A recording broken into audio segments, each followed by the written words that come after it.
Joe Rogan Podcast. Check it out. The Joe Rogan Experience. Train by day, Joe Rogan Podcast by night, all day. Hello, Sam. What's happening? Not much. How are Thanks you? for coming in here. Appreciate it. Thanks for having me. So, what have you done? Like ever? No, I mean, what have you done with AI? I mean, it's one of the things about this is, I mean, I think everyone is fascinated by it. I mean, everyone is absolutely blown away at the current capability and wondering what the potential for the future is and whether or not that's a good thing. I think it's going to be a great thing, but I think it's not going to be all a great thing. And that is where I think that's where all of the complexity comes in for people. It's not this like clean story of we're going to do this and it's all going to be great. It's We're going to do this. It's going to be net great, but it's going to be like a technological revolution. It's going to be a societal revolution. And those always come with change. And even if it's like net wonderful, you know, there's things we're going to lose along the way. Some kinds of jobs, some kind of parts of our way of life, some parts of the way we live are going to change or go away. And no matter how tremendous the upside is there, and I believe it will be tremendously good, you know, there's a lot of stuff we got to navigate through to make sure. That's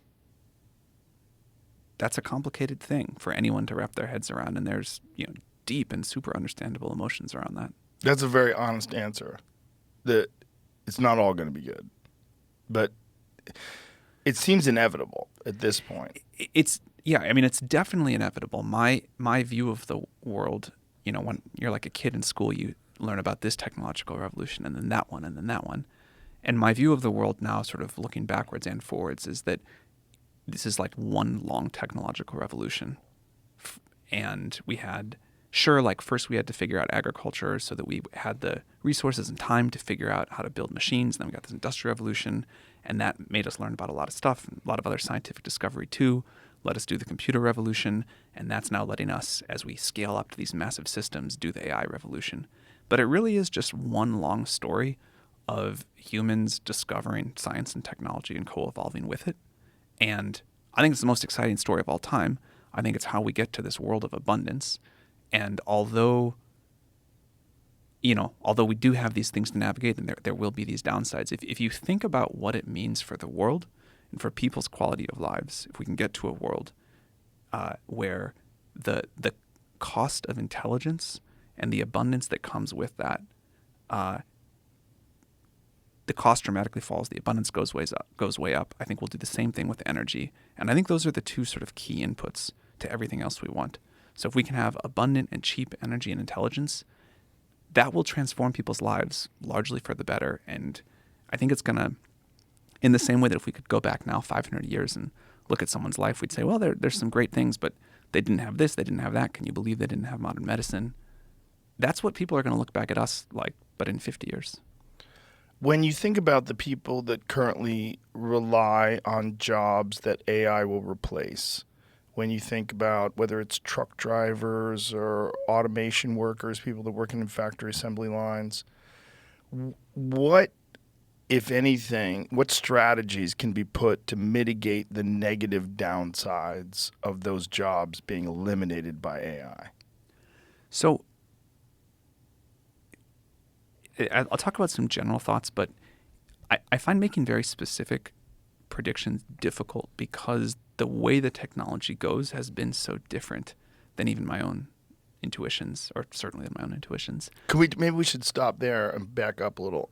What were your initial thoughts? If you had asked me 10 years ago, I would have said, first, AI is going to come for blue-collar labor, basically. It's going to drive trucks and do factory work, and, you know, it'll handle heavy machinery.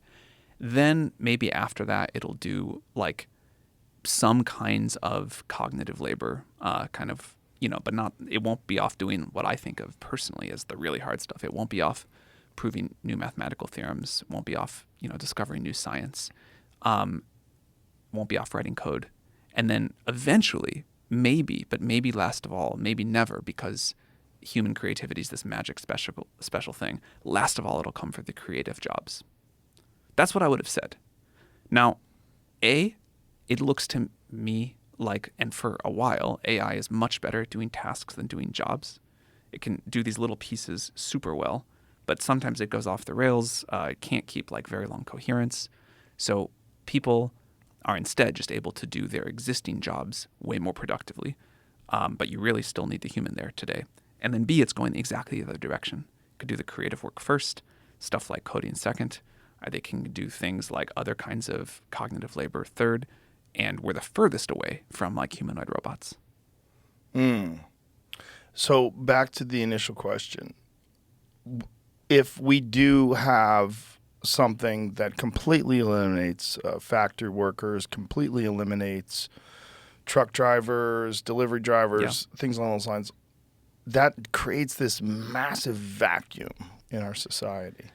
So I think there's things that we're going to do that are good to do but not sufficient. So I think at some point we will do something like a UBI or some other kind of like very long-term unemployment insurance something, but we'll have some way of giving people, like redistributing money in society as a cushion for people as people figure out the new jobs. But, and maybe I should touch on that. I'm not a believer at all that there won't be lots of new jobs. I think human creativity, desire for status, wanting different ways to compete, invent new things, feel part of a community, feel valued, that's not going to go anywhere. People have worried about that forever.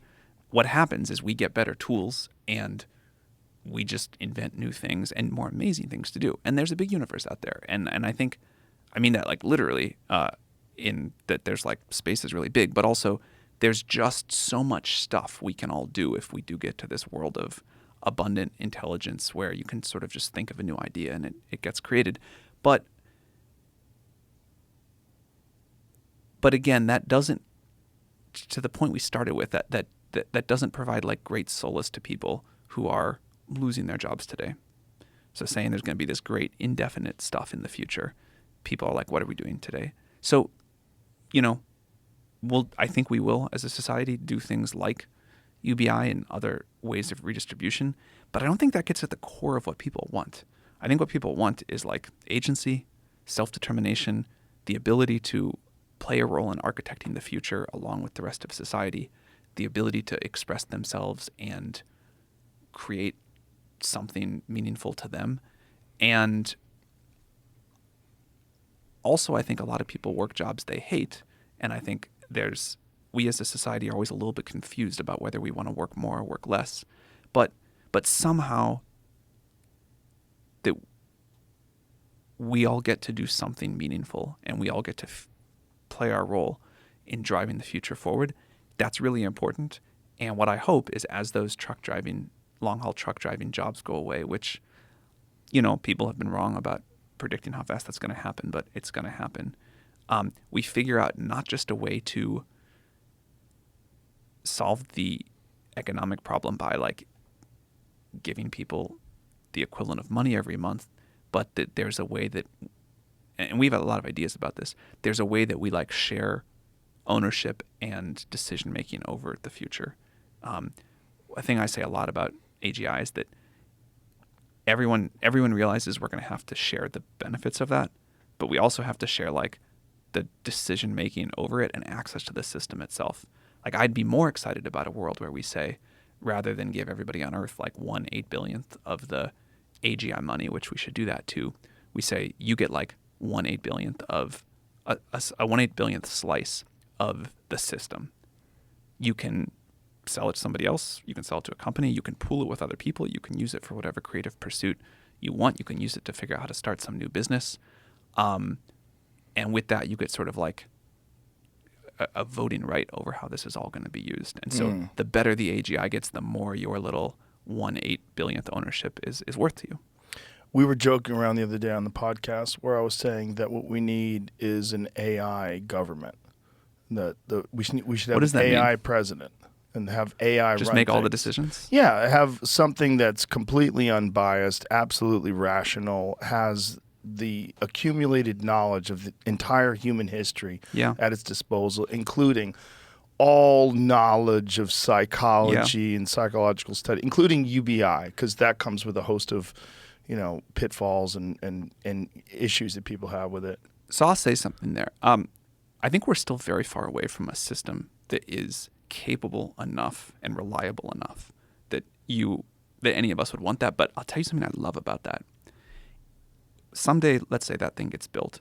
The fact that it can go around and talk to every person on Earth, understand their exact preferences at a very deep level, how they think about this issue and that one and how they balance the trade-offs and what they want, and then understand all of that and like collectively optimize for the collective preferences of humanity or of citizens of the U.S., that's awesome. As long as it's not co-opted, right? Our government currently is co-opted. That's for sure. We know for sure that our government is heavily influenced by special interests. If we could have an artificial intelligence government that has no influence, nothing has influence on it. What a fascinating idea. It's possible. And I think it might be the only way where you're going to get completely objective, the absolute most intelligent decision for virtually every problem, every dilemma that we face currently in society. Would you truly be comfortable handing over like final decision making and say, all right, AI, you got it from here? No, but I'm not comfortable doing that with anybody. Right. I don't. Right. I was uncomfortable with the Patriot Act. I'm uncomfortable with Totally. Many decisions that are being made.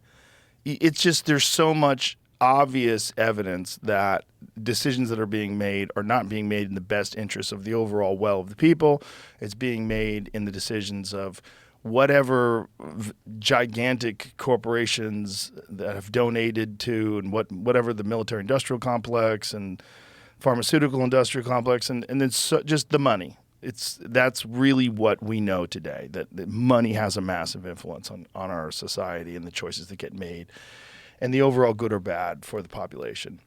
Yeah, I have no disagreement at all that the current system is super broken, not working for people, super corrupt, and for sure, like, unbelievably run by money. Yeah. And I think there is a way to do a better job than that with AI in some way, but and this might just be like a factor of sitting with the systems all day and watching all of the ways they fail. We got a long way to go. A long way to go, I'm sure. But when you think of AGI, when you think of the possible future, like where it goes to, do you ever extrapolate? Do you ever like sit and pause and say, well, if this becomes sentient and it has the ability to make better versions of itself, how long before we're literally dealing with a god? So the way that I think about this is it used to be that like AGI was this very binary moment. It was before and after. And I think I was totally wrong about that. And the right way to think about it is this continuum of intelligence, this smooth exponential curve, back all the way to that sort of smooth curve of technological revolution. The amount of compute power we can put into the system, the scientific ideas about how to make it more efficient and smarter, to give it the ability to do reasoning, to think about how to improve itself, that will all come. But my model for a long time, I think if you look at the world of AGI thinkers, there's sort of two, particularly around the safety issues you're talking about, there's two axes that matter. There's the what called short timelines or long timelines, to the first milestone of AGI, whatever that's going to be. Is that going to happen in a few years, a few decades, maybe even longer? Although at this point, I think most people are a few years or a few decades. And then there's takeoff speed. Once we get there, from there to that point you're talking about where it's capable of the rapid self-improvement, is that a slow or a fast process? The world that I think that we're in, and also the world that I think is the most controllable and the safest, is the short timelines and slow takeoff quadrant. And I think we're going to have, there were a lot of very smart people for a while who were like, the thing you were just talking about happens in a day or 3 days. And that doesn't seem likely to me given the shape of the technology as we understand it now. Now, even if that happens in a decade or 3 decades, it's still like the blink of an eye from a historical perspective. And there are going to be some real challenges to getting that right. And the decisions we make the sort of safety systems and the checks that the world puts in place, how we think about global regulation or rules of the road from a safety perspective for those projects, it's super important because you can imagine many things going horribly wrong. But I feel cheerful about the progress the world is making towards taking this seriously. And, it reminds me of what I've read about the conversations that the world had right around the development of nuclear weapons. It seems to me that this is, at least in terms of public consciousness, this has emerged very rapidly, where I don't think anyone was really aware. People were aware of the concept of artificial intelligence, but they didn't think that it was going to be implemented so comprehensively, so quickly. Yeah. So ChatGPT is on, 4.5 now? 4. And with 4.5, there'll be some sort of an exponential increase in its abilities? It'll be somewhat better. Each step, from each half step like that, you humans have this ability to get used to any new technology so quickly. Mm-hmm. The thing that I think was unusual about the launch of ChatGPT 3.5 and then 4 was that people hadn't really been paying attention. And that's part of the reason we deploy. We think it's very important that people and institutions have time to gradually understand this, react, co-design the society that we want with it. And if you just build AGI in secret in a lab and then drop it on the world all at once, I think that's a really bad idea. So we had been trying to talk to the world about this for a while. People, if you don't give people something they can feel and use in their lives, they don't quite take it seriously. Everybody's busy. And so there was this big overhang from where the technology was to where public consciousness was. Now, that's caught up. We've deployed. I think people understand it. I don't expect the jump from 4 to whenever we finish 4.5, which will be a little while. I don't expect that to be the crazy switch, the crazy adjustment that people have had to go through has mostly happened. I think most people have gone from thinking that AGI was science fiction and very far off to something that is going to happen. And that was a one-time reframe. And now, every year you get a new iPhone. Over the 15 years or whatever since the launch, they've gotten dramatically better. But iPhone to iPhone, you're yeah, okay, it's a little better. But now if you go hold up the first iPhone to the 15 or whatever, that's a big difference. GPT 3.5 to AGI, that'll be a big difference. But along the way, it'll just get incrementally better. Do you think about the convergence of things like Neuralink and there's a few competing technologies where they're trying to implement some sort of a connection between the human biological system and technology? Do you want one of those things in your head? I don't until everybody does. Right. And, I have a joke about it, but it's the idea is once it gets done, you have to because everybody's going to have it. So one of the hard questions about all of the related merge stuff is exactly what you just said. As a society, are we going to let some people merge with AGI and not others? And if we do, then, and you choose not to, what does that mean for you? Right. And will you be protected? How you get that moment right. If we imagine all the way out to the sci-fi future, there've been a lot of sci-fi books written about how you get that moment right. Who gets to do that first? What about people who don't want to? How do you make sure the people that do it first actually help lift everybody up together? Yeah. How do you make sure people who want to just live their very human life get to do that? That stuff is really hard and honestly so far off from my problems of the day that I don't get to think about that as much as I'd like to because I do think it's super interesting. But yeah, it seems like if we just think logically, that's going to be a huge challenge at some point, and people are going to want wildly divergent things, but there is a societal question about how we're going to, the questions of fairness that come there and what it means for the people who don't do it, super, super complicated. Anyway, on the neural interface side, I'm in the short term, before we figure out how to upload someone's consciousness into a computer, if that's even possible at all, which I think there's plenty of sides you could take on why it's not. The thing that I find myself most interested in is what we can do without drilling a hole in someone's head. How much of the inner monologue can we read out with an externally mounted device? And if we have a imperfect, low bandwidth, low accuracy neural interface, can people still just learn how to use it really well in a way that's like quite powerful for what they can now do with a new computing platform? And my guess is we'll figure that out. I'm sure you've seen that headpiece. There's a demonstration where there's someone asking someone a question. They have this headpiece on, they think the question, and then they literally Google the question and get the answers through their head. That's the kind of thing that's the kind of direction we've been exploring. Yeah. That seems to me to be step one. That's the Pong of the eventual immersive 3D video games. Like you're going to get these first steps, and they're going to seem sort of crude and slow. I mean, it's essentially slower than just asking Siri. I think if someone built a system where you could think words, doesn't have to be a question, it could just be your passive rambling inner monologue, but certainly could be a question, and that was being fed into GPT-5 or 6, and in your field of vision, the words in response were being displayed, that would be the Pong. Yeah. That's still that's a very valuable tool to have. And that seems like that's inevitable. There's hard work to get there on the neural interface side, but I believe it will happen. Yeah.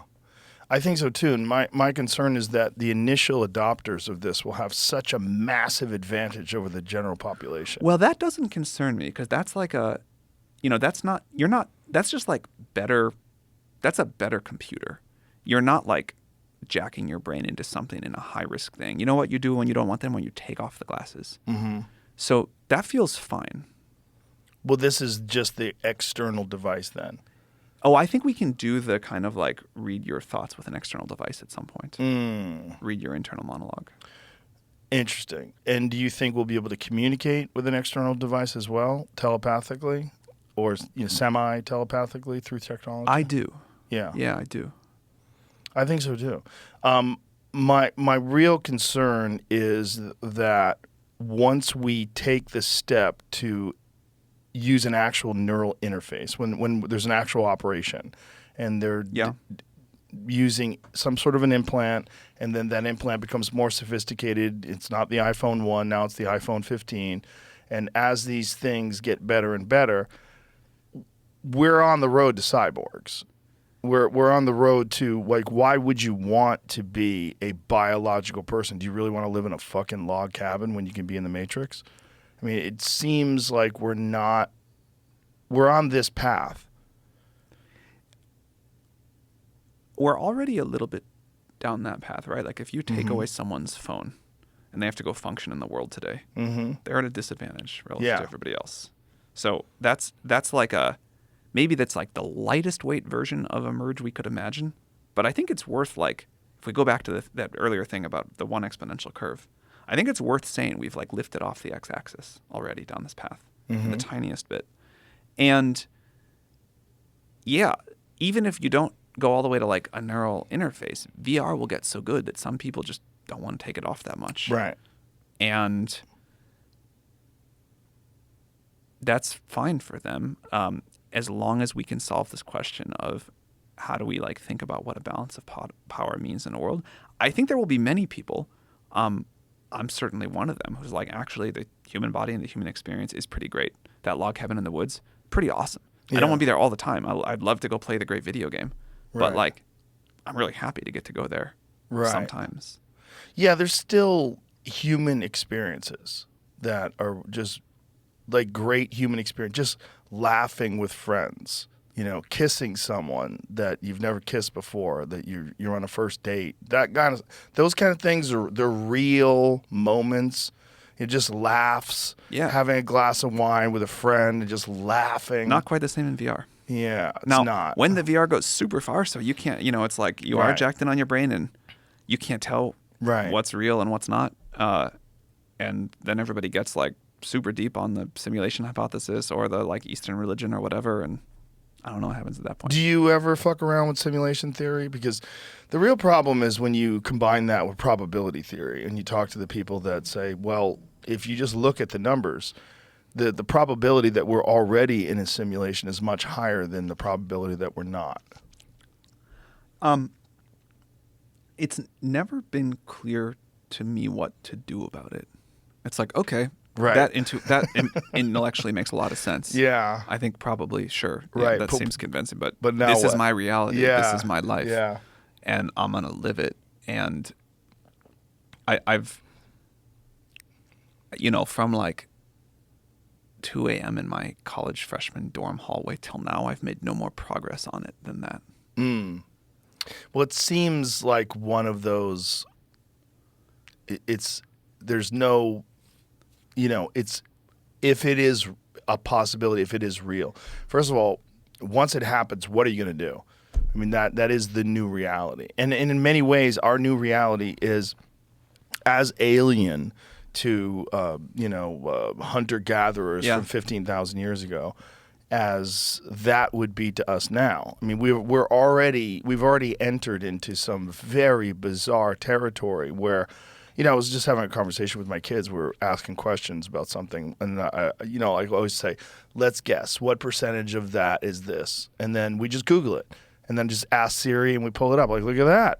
Like, that alone is so bizarre compared to how it was when I was 13, and you had to go to the library and hope that the book was accurate. Totally.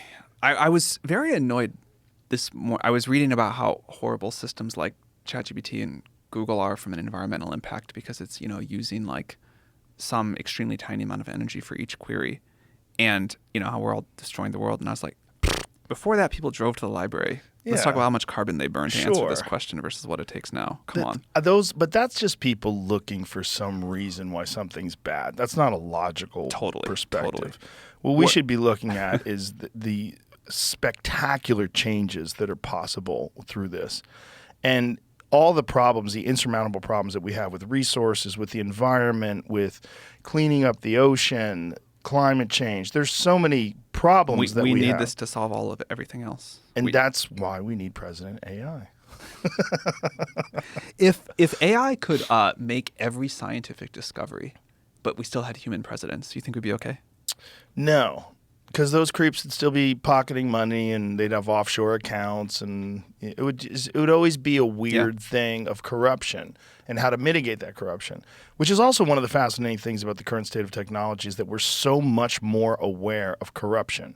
There's so much independent reporting, and we're so much more cognizant of the actual problems that are in place. This is really great. One of the things that I've observed, obviously many other people too, is corruption is such an incredible hindrance to getting anything done in a society to make it forward progress. And, my worldview had been more U.S.-centric when I was younger, and as I've just studied the world more and had to work in more places in the world, like, it's amazing how much corruption there still is.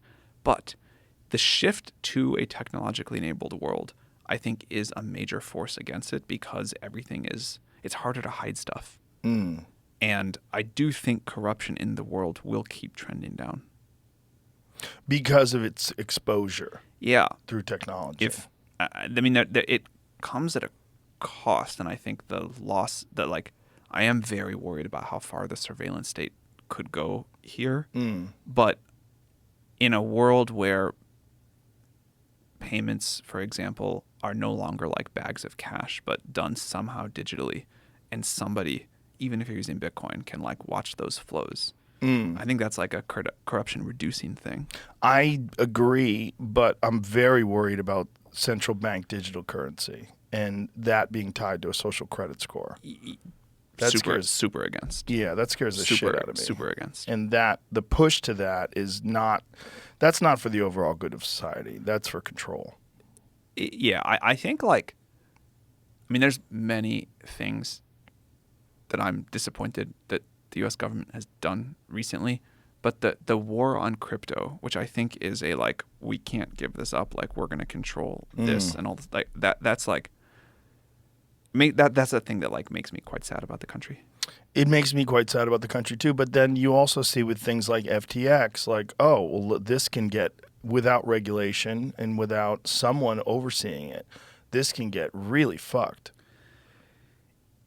Yeah, I'm not anti-regulation. Like, I think there's clearly a role for it, and I also think FTX was like a sort of comically bad situation that we shouldn't learn like too worst much case from scenario. either. Yeah, Yeah, but it's a fun one. like it's totally fun, and I love that story. I mean, you clearly. I really do. I love the fact that they were all doing drugs and having sex with each other. Yeah, no, it had every part of the dramas of like a. I mean, it's a gripping story because it had everything there. They did their taxes with like what was the program that they used? QuickBooks. They're dealing with billions of dollars. I don't cash. know why I think the word polycule is so funny, but polycule. That was what they like when you call a relationship like a poly but closed like polyamorous molecule put together. Oh, I see. So they were like, "This is our polycule." So there's 9 of them, and they're poly, or 10 of them, or whatever. Yeah, and you call that a polycule. And I thought that was the funny, like, that became like a meme in Silicon Valley for a while that I thought was hilarious. You clearly want enough regulation that can't happen, but they're like. Well, I'm not against that happening. I'm against them doing what they did with the money. That's what I mean. The polycule is kind of fun. Go for it. No, I mean, you want enough thing that like FTX can't lose all of its depositors' money. Yes. But I think there's an important point here, which is you have all of this other regulation that people and it didn't keep us safe. And the basic thing, which was like, let's do that. That was not all of the crypto stuff people were talking about. Yes. I mean, the real fascinating crypto is Bitcoin. To me, I mean, that's the one that I think has the most likely possibility of becoming a universal viable currency. And it's, it's limited in the amount that there can be. It's, people mine it with their own computer. It's like, that to me is very fascinating. And I love the fact that it's been implemented.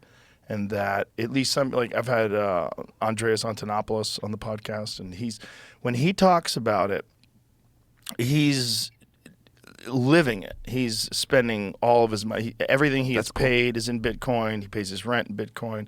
Everything he does is in Bitcoin. I helped start a project called WorldCoin a few years ago. And so I've gotten to like learn more about the space. I'm excited about it for the same reasons. I'm excited about Bitcoin too. But I think this idea that we have a global currency that is outside of the control of any government is a super logical and important step on the tech tree. Yeah, agreed.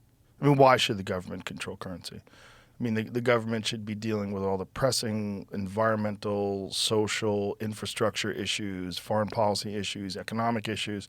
The things that we need to be governed in order to have a peaceful and prosperous society that's equal and equitable. What do you think happens to money and currency after AGI? I've wondered about that because I feel like with money, especially when money goes digital, the bottleneck is access. If we get to a point where all information is just freely shared everywhere, there are no secrets, there are no boundaries, there are no borders. We're reading minds. We have complete access to all of the information of everything you've ever done, everything everyone's ever said. There's no hidden secrets. What is money then? Money is this digital thing. Well, how can you possess it? How can you possess this digital thing if there is literally no bottleneck? There's no barriers to anyone accessing any information because essentially it's just ones and zeros. Yeah, I mean, another way, I think the information frame makes sense. Another way is that like money is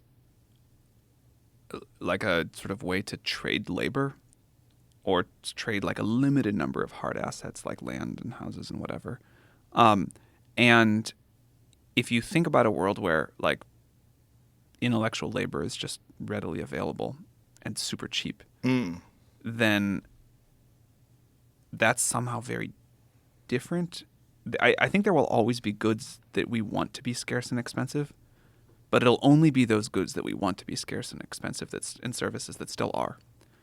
And so money in a world like that, I think, is just it's a very curious idea. Yeah, it becomes a different thing. I mean, it's not a bag of gold in a leather pouch that you're carrying around. Not when you're gonna do riding you on a much horse. good, probably. Yeah, it's not going to do you much good. But then the question becomes, how is that money distributed, and how do we avoid some horrible Marxist society where there's one totalitarian government that just doles it out. Yeah, That would be bad. I think you've got to like. My current best idea, and maybe there's something better, is I think like, if we are right, a lot of reasons we could be wrong, but if we are right that like the AGI systems, of which there will be a few, become the high order bits of sort of influence whatever in the world, I think you do need like not to just redistribute the money, but the access so that people can make their own decisions about how to use it and how to govern it. And if you've got one idea, you get to do this. And if I've got one idea, I get to do that. And I have like rights to basically do whatever I want with my part of it. And if I come up with better ideas than you, I get rewarded for that by whatever the society is, or vice versa. Yeah. You know, the hardliners, the people that are against like welfare and against any sort of universal basic income, UBI, what they're really concerned with is human nature, right? They believe that if you remove incentives, if you just give people free money, they become addicted to it, they become lazy. But isn't that a human biological and psychological bottleneck? And perhaps with the implementation of artificial intelligence combined with some sort of neural interface, whether it's external or internal, it seems like that's a problem that can be solved, that you can essentially, and this is where it gets really spooky, you can re-engineer the human biological system, and you can remove all of these problems that people have that are essentially problems that date back to human reward systems when we were tribal people, hunter-gatherer people, whether it's jealousy, lust, envy, all these variables that come into play when you're dealing with money and status and social status. If those are eliminated with technology, and essentially we become a next version of what the human species is possible. Like, look, we're very, very far removed from tribal, brutal societies of cave people. We all agree that this is a way better way to live. It's way safer. You know, we were like I was talking about this at my comedy club last night because my wife was we were talking about DNA. And my wife was saying that, look, everybody came from cave people, which is kind of a fucked up thought, that everyone here is here because of cave people.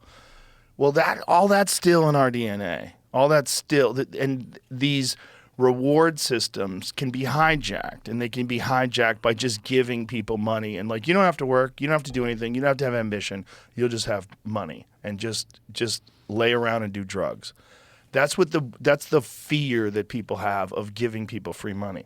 But if we can figure out how to literally engineer the human biological vehicle and remove all those pitfalls, if we can enlighten people technologically, maybe enlighten is the wrong word, but advance the human species to the point where those are no longer dilemmas, because those are easily solvable through coding.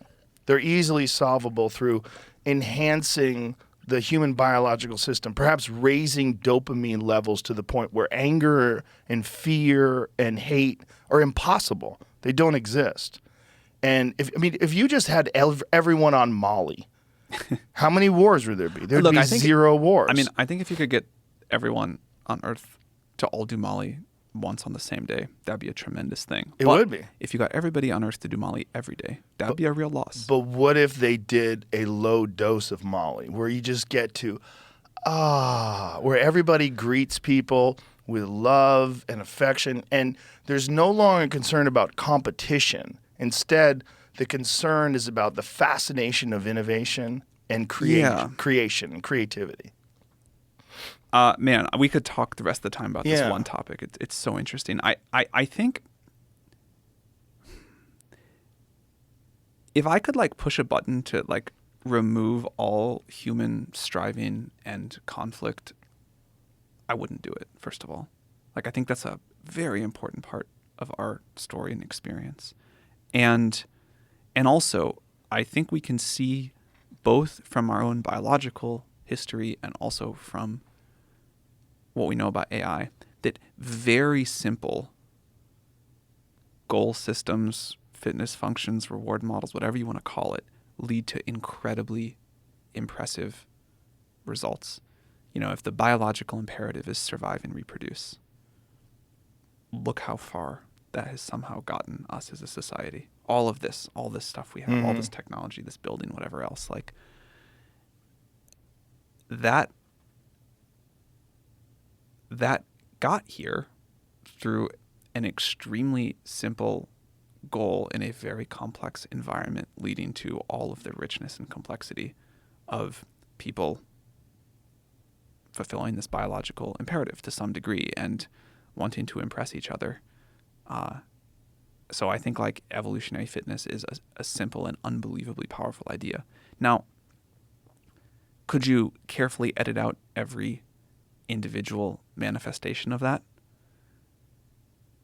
Maybe, but I don't want to like live in a society of drones where everybody is just sort of like on Molly all the time either.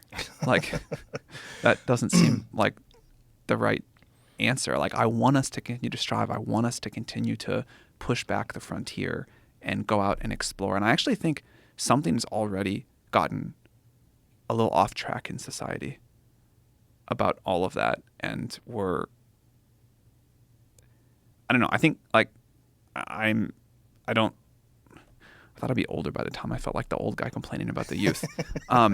But I think we've lost something, and I think that we need more striving, maybe more risk-taking, more like explorer spirit. What do you mean by you think we've lost something?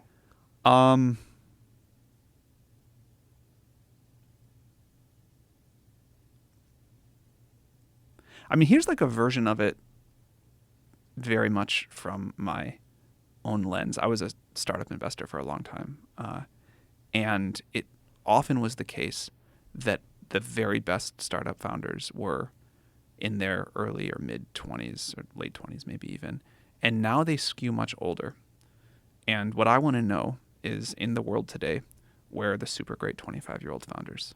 And there are a few. It's not fair to say there are none, but there are less than there were before. And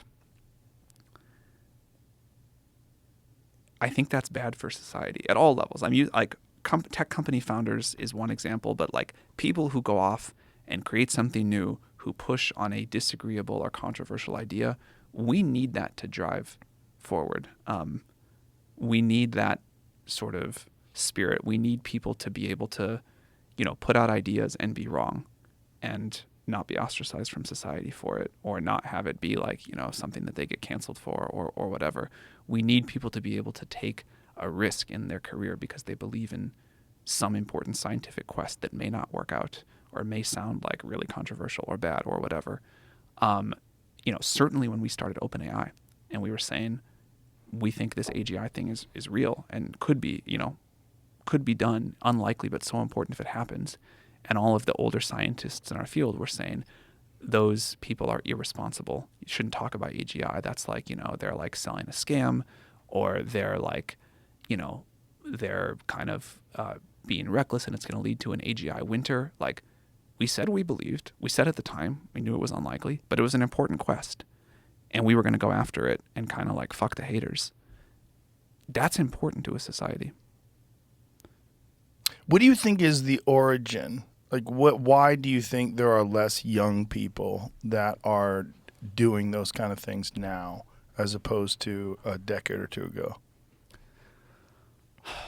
I am so interested in that topic. I'm tempted to blame the education system, but I think that like interacts with society in all of these strange ways.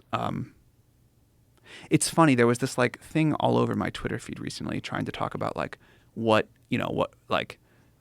caused the drop in testosterone in American men over the last few decades. And no one was like, this is a symptom, not a cause.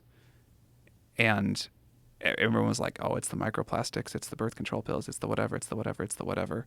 And I think this is like not at all the most important piece of this topic, but it was just interesting to me sociologically that there was only talk about it being about what caused it, not about it being an effect of some sort of change in society.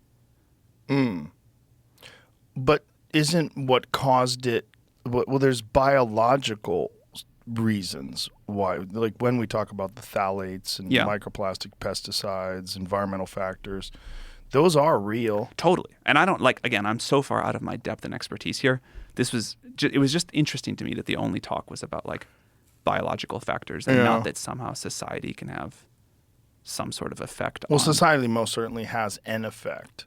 Do you know what the answer to this is? I don't. I mean, I've had a podcast with Dr. Shanna Swan, who wrote the book Countdown, and that is all about the introduction of petrochemical products and the correlating drop in testosterone, rise in miscarriages, the fact that these are ubiquitous endocrine disruptors that when they do blood tests on people, they find some insane number. It's like 90+% of people have phthalates in their system.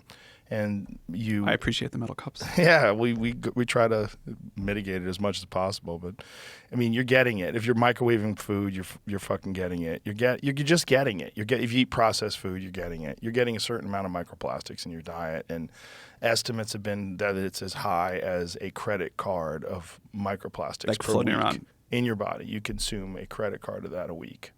Whoa. The real concern is with mammals, because the introductions, when they've done studies with mammals, when they've introduced phthalates into their body, there's a correlating. One thing that happens is these animals, their taints shrink. Like the taint of the mammal, when you look at males, it's 50% to 100% larger than the females. But with the introduction of phthalates on the males, the taints start shrinking, the penises shrink, the testicles shrink, sperm count shrinks. So we know there's a direct biological connection between these chemicals and how they interact with bodies. So that's a real one. And it's also the amount of petrochemical products that we have, the amount of plastics that we use. It is such an integral part of our culture and our society, our civilization. It's everywhere. And I've wondered, if you think about how these territorial apes evolve into this new advanced species, wouldn't one of the very best ways be to get rid of one of the things that causes the most problems, which is testosterone? We need testosterone. We need aggressive men and protectors. But why do we need them? We need them because there's other aggressive men that are evil, right? So we need protectors from ourselves. We need the good, strong people to protect us from the bad, strong people. But if we're in the process of integrating with technology, if technology is an inescapable part of our life, if it is everywhere, you're using it, you have the Internet of Everything that's in your microwave and your television, your computers, everything you use. As time goes on, that will be more and more a part of your life. And as these plastics are introduced into the human biological system, you're seeing a feminization of the males of the species. You're seeing a downfall in birth rate. You're seeing all these correlating factors that would sort of lead us to become this more peaceful, less violent, less aggressive, less ego-driven thing. Which the world is definitely becoming over time. And I'm all for less violence, obviously. But I don't...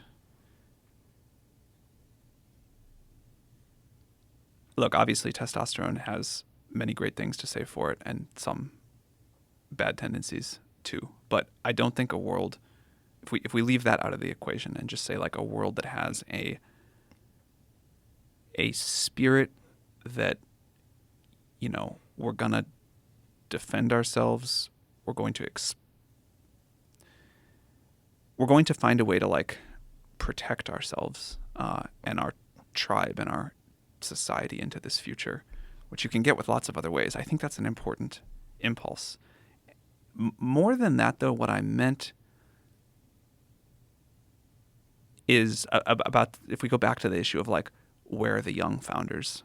Why don't we have more of those? And I don't think it's just the tech startup industry. I think you could say that about like young scientists or many other categories. Those are maybe just the ones that I know the best. In a world with any amount of technology, I still think we've got to, it is our destiny in some sense to stay on this curve. And we still need to go figure out what's next and after the next hill and after the next hill. And it would be, my perception is that there is some long-term societal change happening here. And I think it makes us less happy too. Right.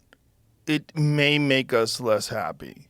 But what I'm saying is, if the human species does integrate with technology, wouldn't a great way to facilitate that to be to kind of feminize the primal apes and to sort of downplay the role? You mean like like should the AGI put phthalates into maybe, the world? I don't know if it's AGI. I mean, maybe it's just an inevitable consequence of technology.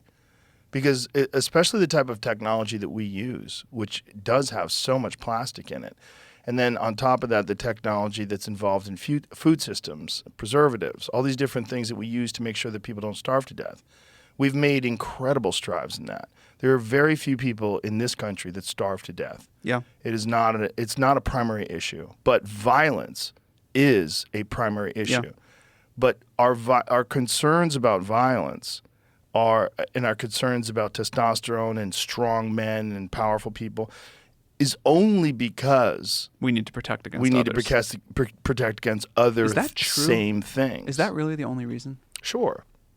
I mean, how many like incredibly violent women are out there running gangs? No, that part for sure. Yeah.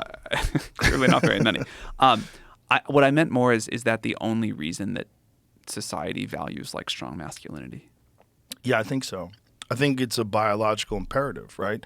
And I think that biological imperative is because we used to have to defend against incoming tribes and predators and animals, and we needed someone who was stronger than most to defend the rest. And like that's the concept of the military. That's why Navy SEAL training is so difficult. We want the strongest of the strong to be at the tip of the spear. But that's only because there's people like that out there that are bad. If artificial general intelligence and the implementation of some sort of a device that changes the biological structure of human beings to the point where that is no longer a concern. Like if you are me and I am you and I know this because of technology, violence is impossible. Yeah, look, by the time, if this goes all the way down the sci-fi path and we're all like merged into this one single like planetary universal whatever Hive consciousness, mind.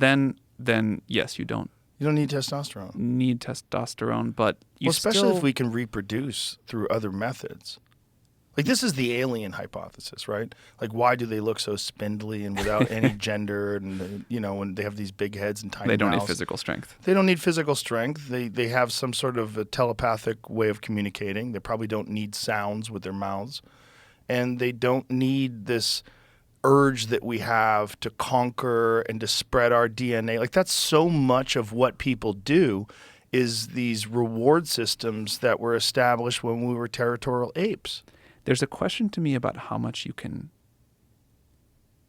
ever get rid of that if you make an AGI and it decides actually we don't need to expand, we don't need more territory. We're just like happy. We, at this point, you, me, it, the whole thing all together, all merged in. We're happy here on Earth. We don't need to get any bigger. We don't need to reproduce. We don't need to grow. We're just going to sit here and run. That sounds like a boring life. I don't agree with that. I don't agree that that would be the logical conclusion. I think the logical conclusion would be they would look for problems and frontiers that are insurmountable to our current existence. like intergalactic communication and transportation. What happens when it meets another AGI the other galaxy over? What happens if it meets an AGI that's 1 million years more advanced? Or that? Like, what does that look like? Yeah. That's what I've often wondered if we are. I call ourselves the biological caterpillars that create the electronic butterfly. That we're making a cocoon right now and we don't even know what we're doing. And I think it's also tied into consumerism. Because what does consumerism do? Consumerism facilitates the creation of newer and better things because you always want the newest, latest, greatest. So you have more advanced technology in automobiles and computers and cell phones and all of these different things, including medical science. That's all for sure true. The thing I was like reflecting on as you were saying that is, I don't think I'm not as optimistic that we can or even should overcome our biological base to the degree that I think you think we can. And, to even go back one further level, like I think society is happiest where there's like roles for strong femininity and strong masculinity in the same people and in different people. And I don't like, and I don't think a lot of these like deep-seated things are gonna be able to get pushed aside very easily and still have a system that works. Like, sure, we can't really think about what if there were consciousness in a machine someday or whatever, what that would be like. And maybe I'm just like thinking too small-mindedly, but I think there is something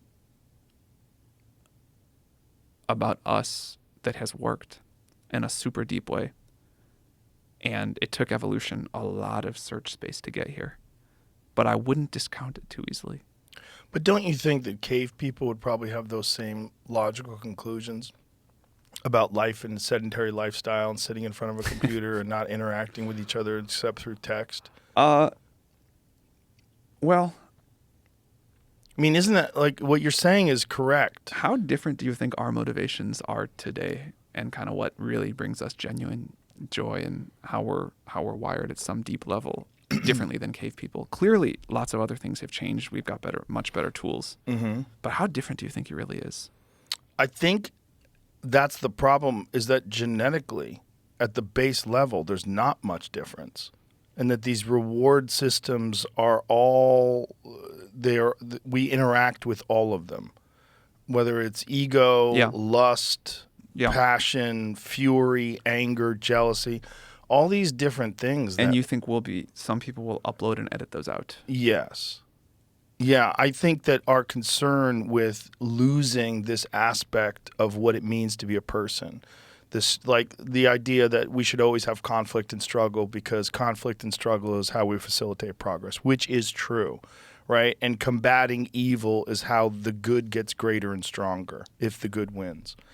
But my concern is that is all predicated on the idea that the biological system that we have right now is correct and optimal. And I think one of the things that we're dealing with the heightened states of depression and anxiety and the lack of meaning and existential angst that people experience, a lot of that is because the biological reality of being a human animal doesn't really integrate that well with this world that we've created. That's for sure. Yeah.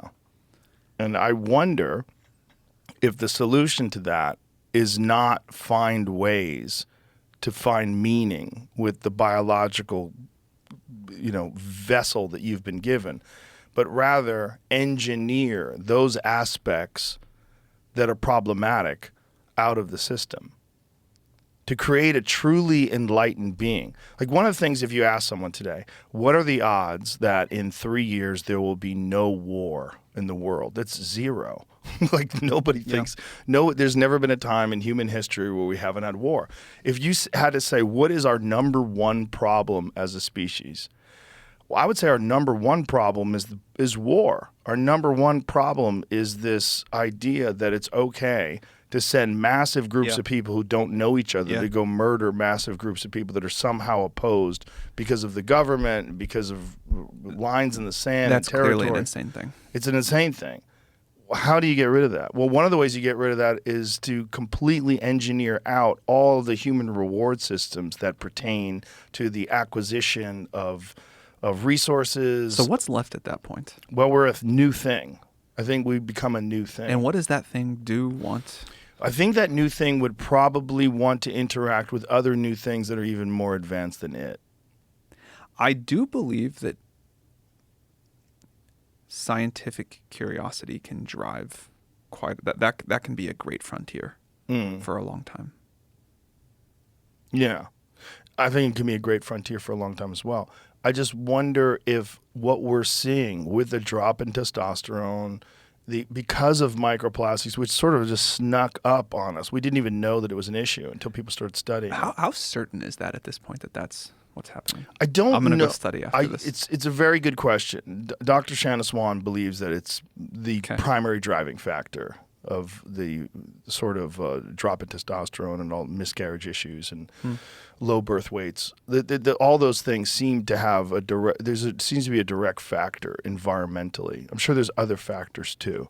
The drop in testosterone, I mean, it's been shown that you can increase males' testosterone through resistance training and through there's certain things you can do. Like one of the big ones they found through a study in Japan is cold water immersion before exercise. Yeah. It radically increases testosterone. So you cold water immersion and then exercise. I wonder why. That. Yeah, I don't know. See if we can find that.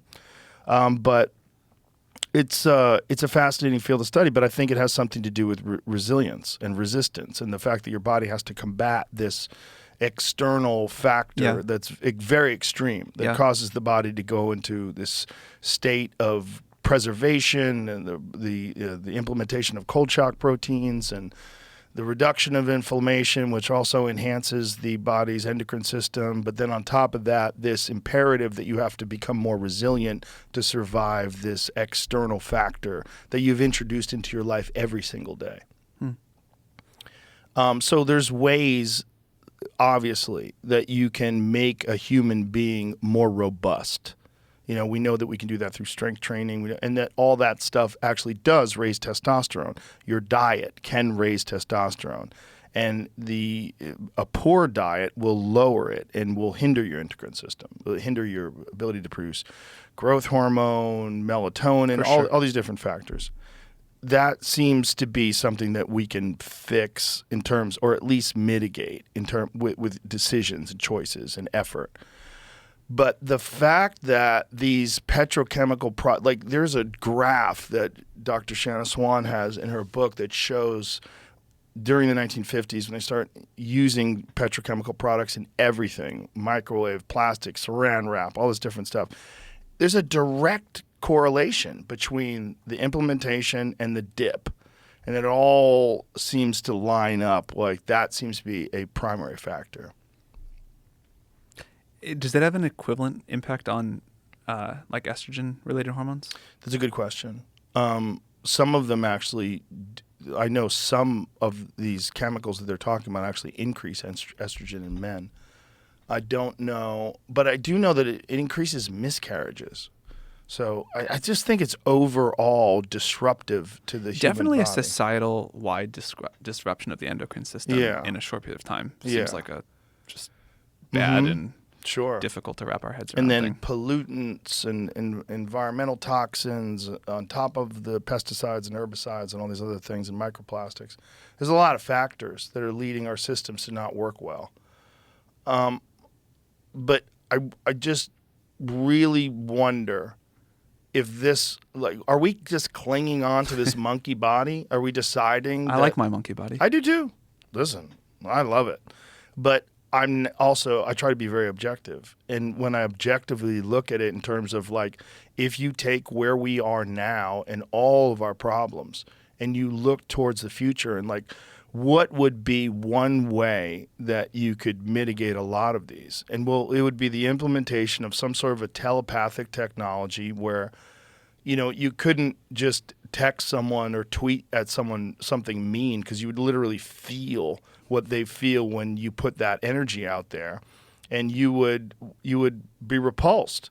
Yeah. And then violence would be if you were committing violence on someone and you literally felt the reaction of that violence in your own being. That's you would fascinating. You would also have no motivation for violence. If we had no aggressive tendencies, no primal chimpanzee tendencies.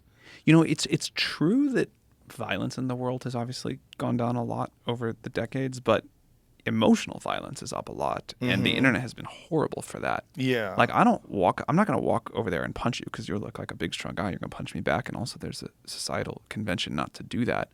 But if I didn't know you, I might, like, send a mean tweet about you, and I feel nothing on that. Yeah. And clearly that has become, like, a mega epidemic in society that we did not evolve the biological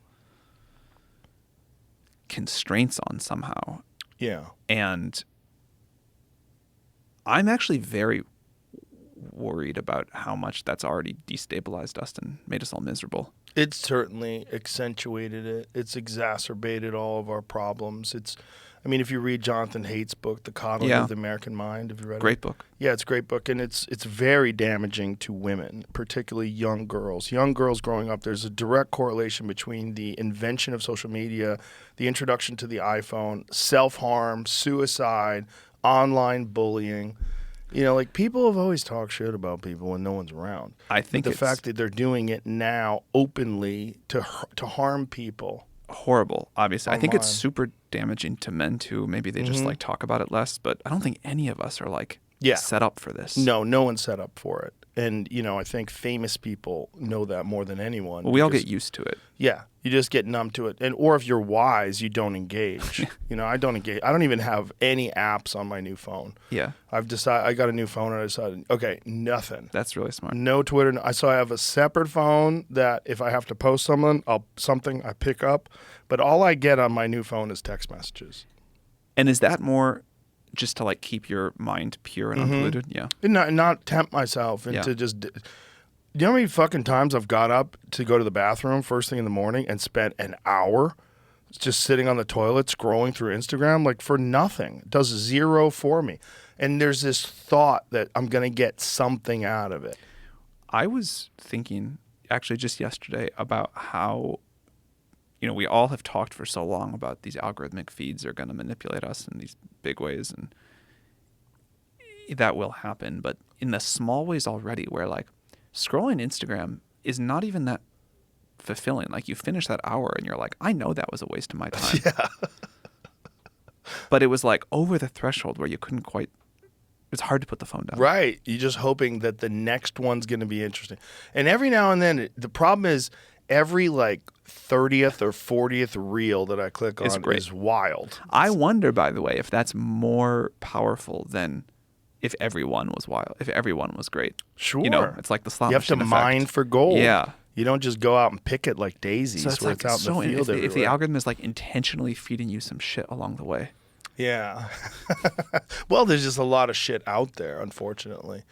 But it's just in terms you know, I was talking to Sean O'Malley, who's this UFC fighter, who's, you know, obviously has a very strong mind, really interesting guy. But one of the things that Sean said is like, I get this like low-level anxiety from scrolling through things, and I don't know why. Like, what is that? And I think it's part of the logical mind realizes this is a massive waste of your resources. I also deleted a bunch of that stuff off my phone because I just didn't have the self-control. I mean, I had the self-control to delete it, but like not to stop once I was scrolling through. Right. Yeah. And so I think we're just like, yeah, we're getting attention hacked in some ways. There's some good to it too, but we don't yet have the stuff in place, the tools, the societal norms, whatever, to modulate it well. Right. And we're not designed for it. I mean, this is Certainly. a completely new technology that, again, hijacks our human reward systems and hijacks all of the checks and balances that are in place for communication, which historically has been one-on-one, Historically, communication has been one person to another. And when people write letters to each other, it's generally things like if someone writes a love letter or, they miss you. They're writing this thing where they're kind of exposing a thing that maybe they have a difficulty in expressing in front of you. And it was not, generally, unless the person was a psycho, they're not hateful letters. Whereas the ability to just communicate, fuck that guy, I hope he gets hit by a bus, is so simple and easy and you don't experience. Twitter seems to be particularly horrible for this as the mechanics work. It really rewards in ways that I don't think anybody fully understands, that like taps into something about human psychology. Yeah. But that's kind of like, that's how you get engagement. That's how you get like followers. That's how you get the dopamine hits or whatever. And like the people who I know that spend all day on Twitter, more of them are unhappy about it than happy. Oh, yeah. They're the most unhappy. I mean, there's quite a few people that I follow that I only follow because they're crazy. And then I'll go and check in on them and see what the fuck they're tweeting about. And some of them are on there 8-10 hours a day. I'll see tweets all day long. And I know that person cannot be happy. They're unhappy and they cannot stop. You can't stop. And it seems like it's their life. And they get meaning out of it in terms of reinforcement. They get short-term meaning out of it. I think maybe each day you go to bed feeling like you accomplished something and got your dopamine, and at the end of each decade, you probably are like, where'd that decade go? Yeah, I was talking to a friend of mine who was having a real problem with it. He's saying he would be literally walking down the street, and he'd have to check his phone to see who's replying, and he wasn't even looking where he was walking. He was just like caught up in the anxiety of these exchanges. And it's not because of the nice things people say. No. It's all. And with him, he was recognizing that, he was dunking on people and then seeing people respond to the dunking. And I stopped doing that a long time ago. I stopped interacting with people on Twitter in a negative way. I just won't do it. Yeah. Even if I disagree with someone, I'll say something as peacefully as possible. I have like more of an internet troll streak than I would like to admit. And so I try to just like not give myself too much temptation, but I slip up sometimes. Yeah. It's so tempting. Totally. It's so tempting and it's fun. It's fun to just say something shitty. I mean, again, whatever this biological system we were talking about earlier, that gets a positive reward. Well, in the moment. There's there's reactions. You say something outrageous and someone's going to react, and that reaction is like energy, and there's all these other human beings engaging with your idea. But ultimately, it's just not productive for most people, and it's psychologically, it's just fraught with peril. There's just so much going on. I don't know anybody who engages all day long that's happy. Certainly not. I don't, like... I mean, I think I've watched it, like, destroy is too strong of a word, but, like, knock off track the careers or lives or happiness or human relationships of people that are like good, smart, conscientious people. Yeah. That just like couldn't fight this demon because it like hacked their. And COVID really accentuated that because people were alone and isolated, and that made it even worse because then they felt even better saying shitty things to people. If I'm unhappy, I'm going to say even worse things about you. And then there was the psychological aspect of it, like the angst that came from being socially isolated and terrified about this invisible disease that's going to kill us all. And, so you have this like, and then you're interacting with people on Twitter, and then you're caught up in that anxiety, and you're doing it all day. And I know quite a few people, especially comedians, that really lost their minds and lost the respect of their peers by doing that. I have a lot of sympathy for people who lost their minds during COVID because what a unnatural thing for us all to go through, and the isolation was just brutal. But a lot of people did, and I don't think the internet, and particularly not the kind of like social dynamics of things like Twitter, I don't think that like brought out anyone's best. No. Well, I mean, some people, I think, if they're not inclined to be shitty to people, I think some people did seek comfort and they did interact with people in positive ways. I see there's plenty of positive.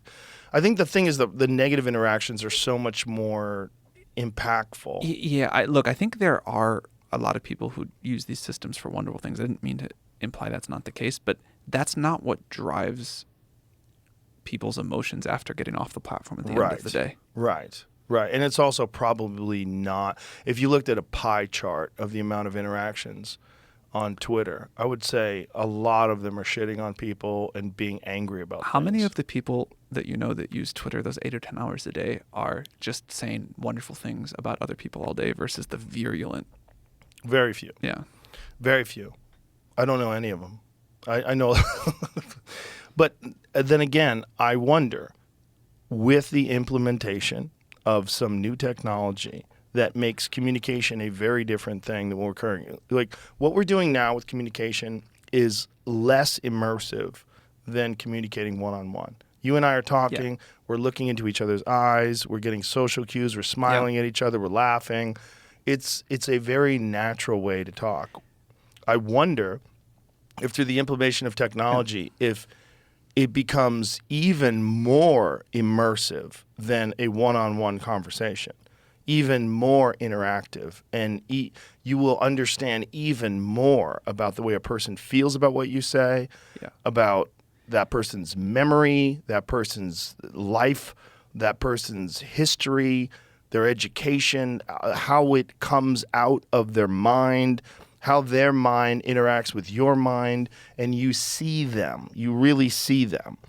I wonder if what we're experiencing now is just like the first time people invented guns, they just started shooting at things, you know? Yeah. If you can like feel what I feel when you say something mean to me or nice to me, Right. like that's clearly going to change what you decide to say. Yes.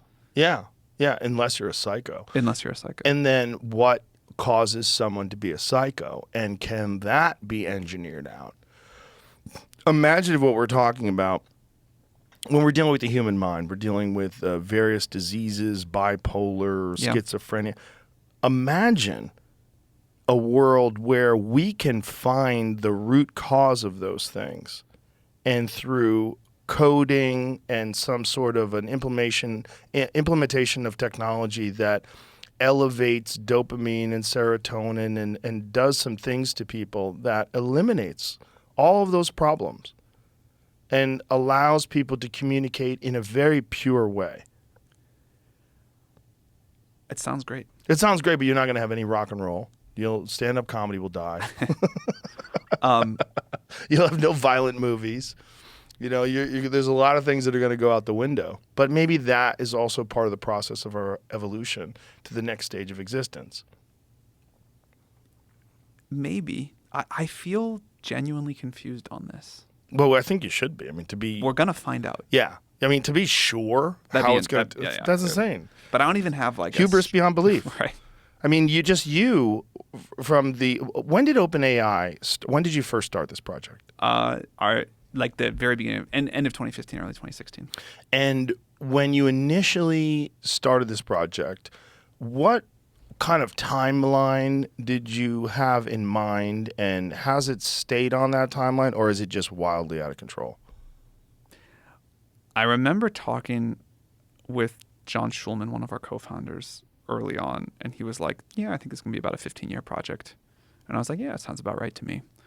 And I've always sort of thought since then, now, I no longer think of like AGI as quite the end point, but to get to the point where we like accomplish the thing we set out to accomplish, that would take us to like 2030, 2031.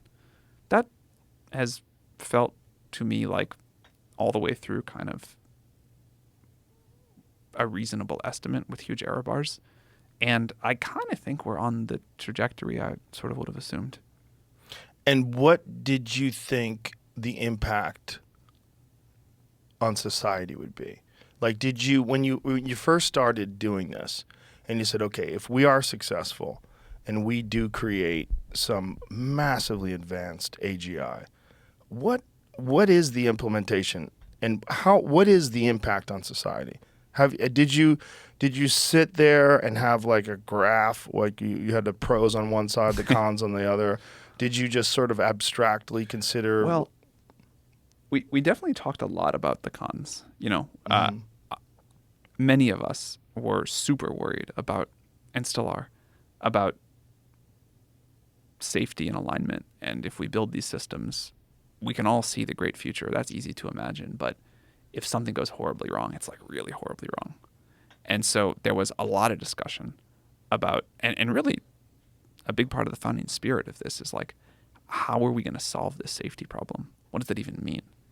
One of the things that we believe is that the greatest minds in the world cannot sit there and solve that in a vacuum.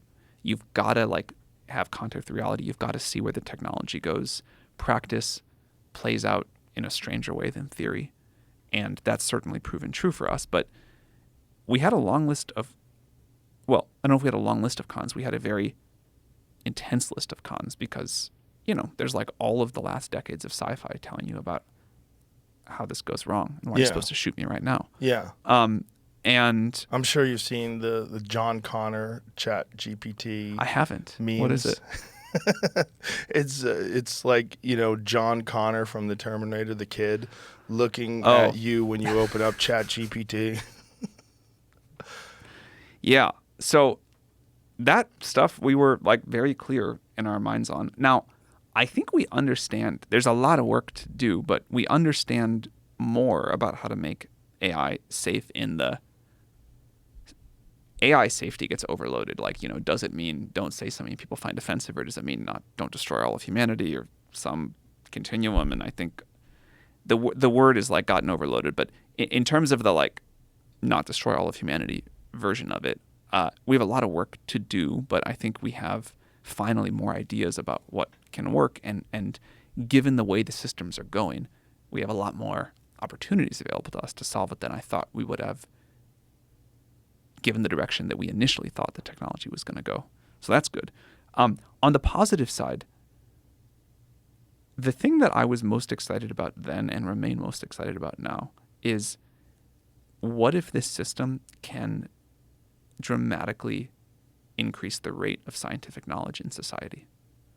That is I think that kind of like all real sustainable economic growth, the future getting better, progress in some sense, comes from increased scientific and technological capacity. And so we can solve all of the problems.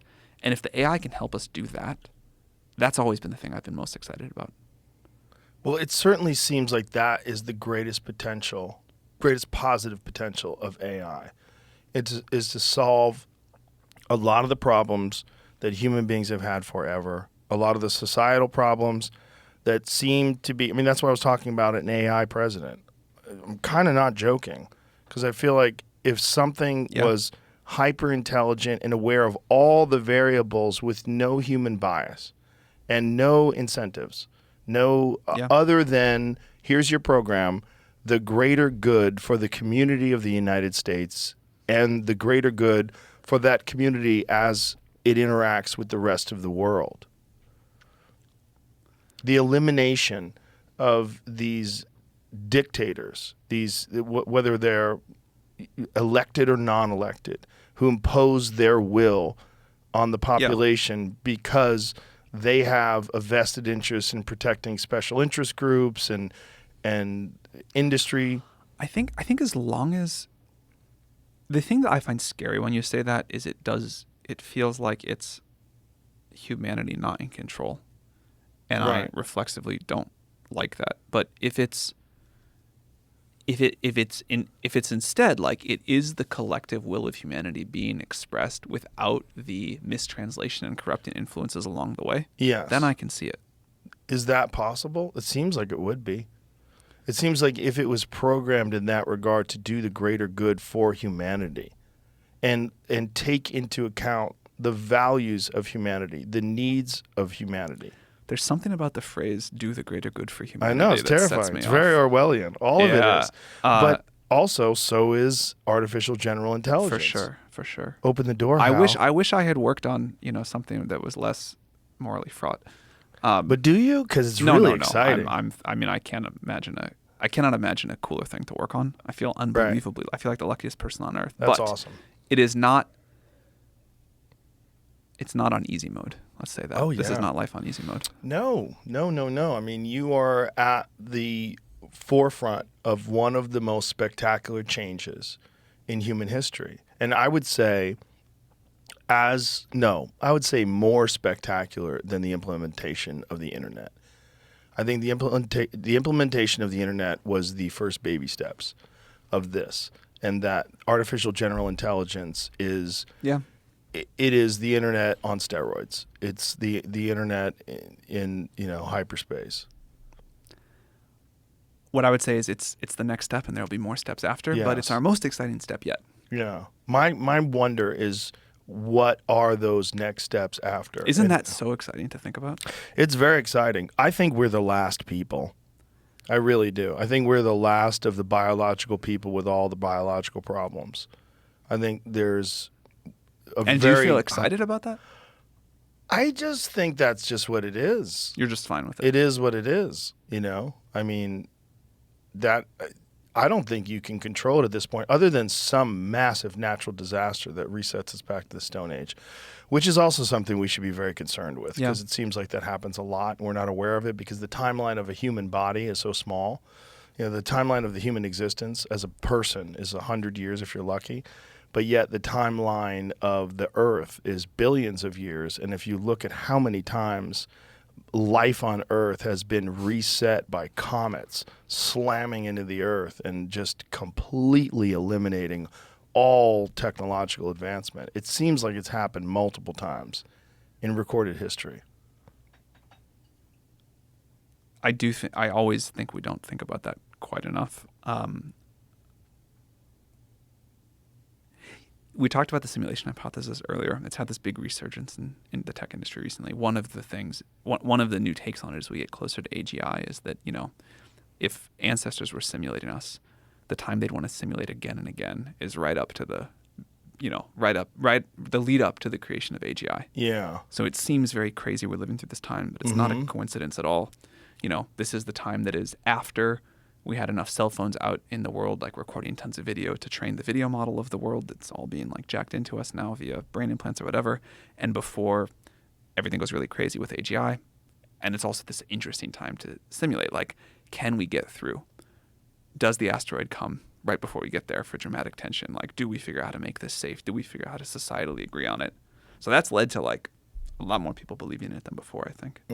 Yeah, for sure. And again, I think this is just where it's going. I mean, I don't know if that's a good thing or a bad thing. It's just a thing. But it's certainly better to live now. I would not want to live in the 1800s and be in a covered wagon trying to make my way across the country. Yeah, we got the most exciting time in history yet. It's the best.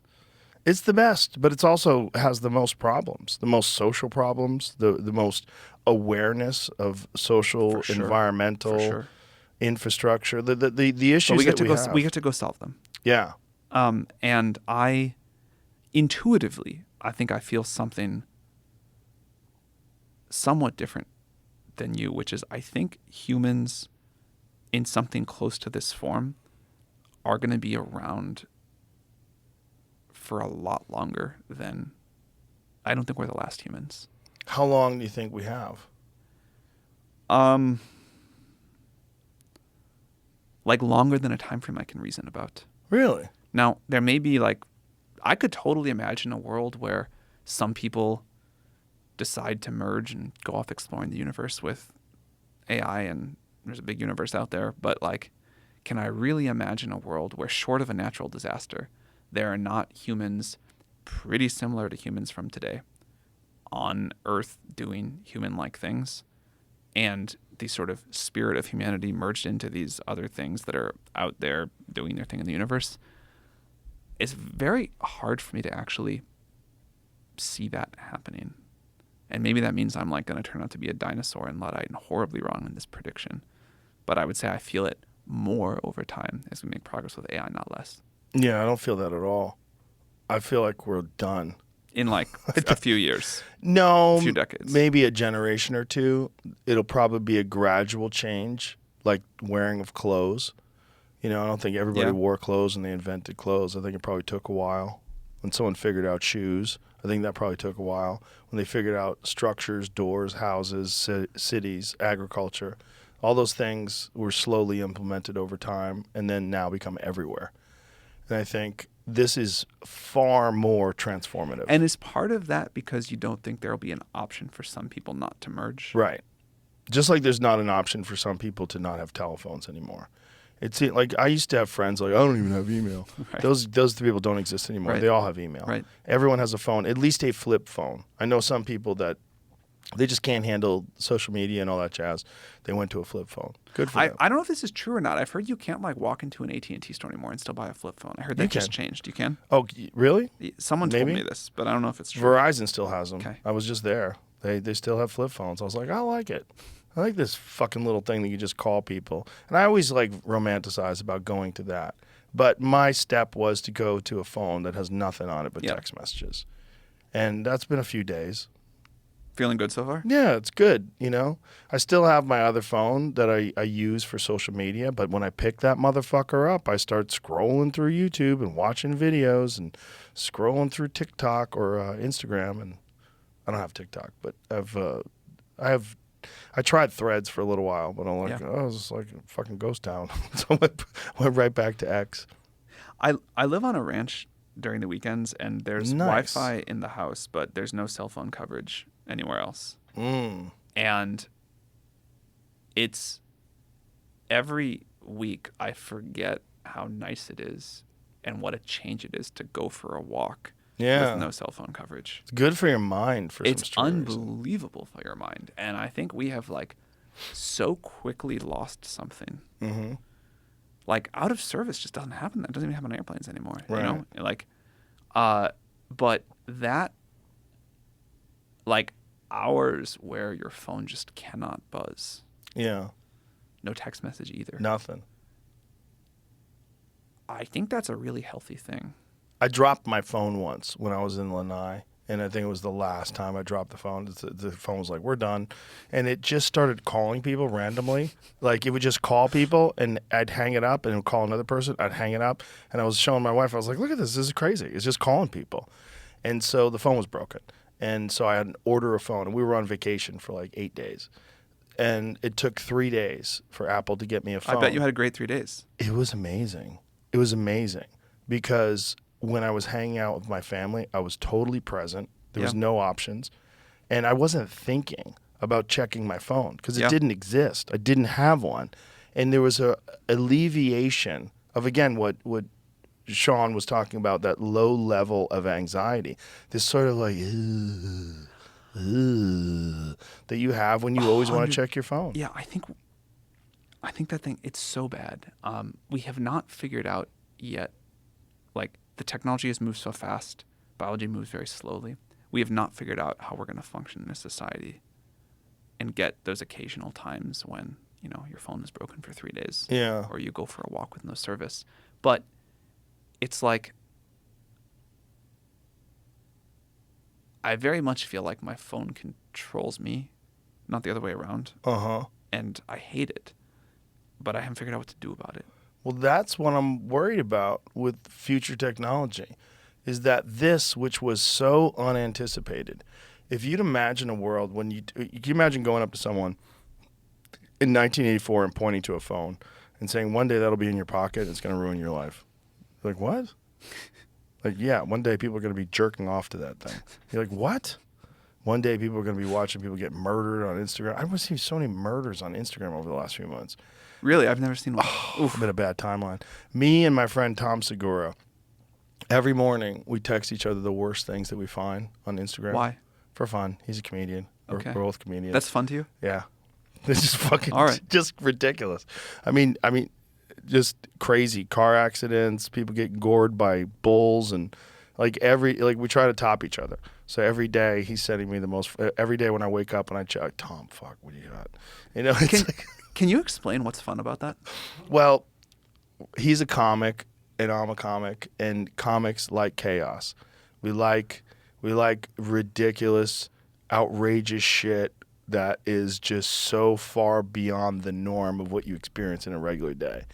Got it. And also the understanding of the wide spectrum of human behavior. If you're a nice person and you surround yourself with nice people, you very rarely see someone get shot. You very rarely see people get stabbed for no reason randomly on the street. But on Instagram, you see that every day. And there's something about that where it just reminds you, oh, we're crazy. Like the human species, like there's a certain percentage of us that are just off the rails and just out there just causing chaos and jumping dirt bikes and landing on your neck and like all that stuff is out there. Even to hear that makes me like physically like I know that happens, of course. Mm-hmm. And I know like not looking at it doesn't make it not happen. Right. But it makes me so uncomfortable and unhappy to watch. Oh yeah, it makes me uncomfortable too. But yeah, we do it to each other every day. And it's not good. It's definitely not good, but it's also, I'm not going to stop. It's fun. But why is it fun? It's fun because it's my friend Tom, and we're both kind of the same in that way. We just look at that. Look at this. That look I at get. That. Look at this. And it's just a thing we started doing a few months ago. It just like, can't stop. And Instagram has like learned that you do that, so just keep showing you more and more. Instagram knows. My search page is a mess. When I go to the Discover page, awful stuff happening to people. It's just crazy. But the thing is, it shows up in your feed too. That's what I don't understand about the algorithm. It knows you're fucked up, so it shows up in your feed of things like even if they're not people I follow, but Instagram shows them to me anyway.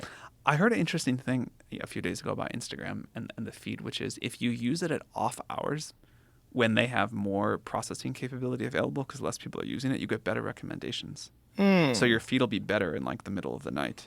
What is better though?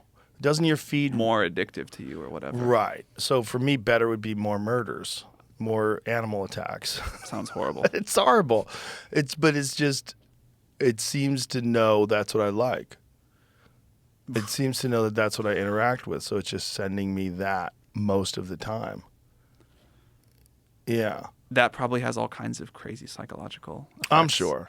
Yeah, I'm sure that's also one of the reasons why I want to get rid of it and move away from it. Yeah, so maybe it went too far. I don't even know if it's too far, but what it is it's showing me the darker regions of society, of civilization, of human behavior. But you think we're about to edit all that out? I wonder if that is a solution. I really do, because I don't think it's outside the realm of possibility. If we really truly can engineer like one of the talks about Neuralink that's really promising is people with spinal cord issues, injuries, people that can't move their body, and being able to hotwire that, where essentially it controls all these parts of your body that you couldn't control anymore. And so that would be an amazing thing for people that are injured, amazing thing for people that are, they're paralyzed, they have all sorts of neurological conditions. That is probably one of the first, and that's what Elon's talked about as well, one of the first implementations, the restoration of sight, cognitive function enhanced from people that have brain issues. That's tremendously exciting. Yeah. And like many other technologies, I don't think we can stop neural interfaces, nor because of the like great good that's going to happen along the way. But I also don't think we know where it goes. It's Pandora's box for sure. And I think when we open it, it's just we're not going to go back. Just like we're not going to go back to no computers without some sort of a natural disaster. By the way, I mean this is a great compliment. You are one of the most neutral people I have ever heard talk about the merge coming. You're just like, yeah, I think it's going to happen. It's be good in these ways, bad in these ways, but you seem like unbelievably neutral about it, which is always something I admire. I try to be as neutral about everything as possible, except for corruption, which I think is just like one of the most massive problems with the way our culture is governed. I think corruption is just and the influence of money is just a giant, terrible issue. But in terms of like social issues and in terms of the way human beings believe and think about things, I try to be as neutral as possible, because I think the only way to really truly understand the way other people think about things is try to look at it through their mind. And if you have this inherent bias and this,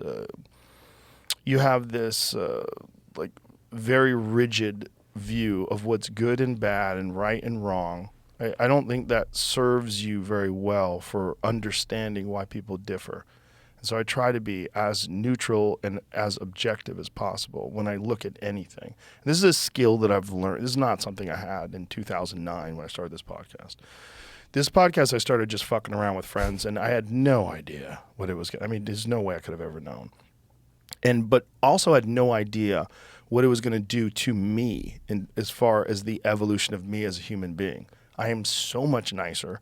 I'm so much more aware of things. I'm so much more conscious of the way other people think and feel. I'm just a totally different person than I was in 2009, which is hard to recognize. I mean, it's hard to believe. That's really cool. But that it's just an inevitable consequence of this unexpected education that I've received. Did the empathy kind of like come on linearly? Yes. And that was not a... No, it just came. It came on well, first of all, it came on recognizing that the negative interactions on social media that I was doing, they didn't help me. They didn't help the person. And then having compassion for this person that's fucked up or done something stupid, like it's not good to just dunk on people. Like there's no benefit there other than to give you some sort of social credit and get a bunch of likes. It didn't make me feel good. I'm like, that's not good. And then also a lot of psychedelics. A ton of psychedelic experiences from 2009 on, and with every one a greater understanding of the impact. Like I had one recently, and when I had the one recently, like the overwhelming message that I was getting through this was that everything I say and do ripples off into all the people that I interact with. And that if I'm not doing something with at least the goal of overall good or overall understanding, that I'm doing bad, and that bad is a real thing. As much as you try to ignore it because you don't interface with it instantly, and you're still creating unnecessary negativity, and that I should avoid that as much as possible. It was like an overwhelming message that this psychedelic experience was giving me. And I took it because I was just particularly anxious that day about the state of the world, particularly anxious about Ukraine and Russia and China and the political system that we have in this country, and this incredibly polarizing way that the left and the right engage with each other. And God, it just seems so just tormented. And so I was just, some days I think too much about it. I'm like, I need something to crack me out of this. So I took these psychedelics. Are you surprised psychedelic therapy has not made, from what you thought would happen in the early 2010s till now, are you surprised it has not made more progress sort of on a path to legalization as a medical treatment? No, I'm not, because there's a lot of people that don't want it to be in place, and those people have tremendous power over our medical system and over our regulatory system.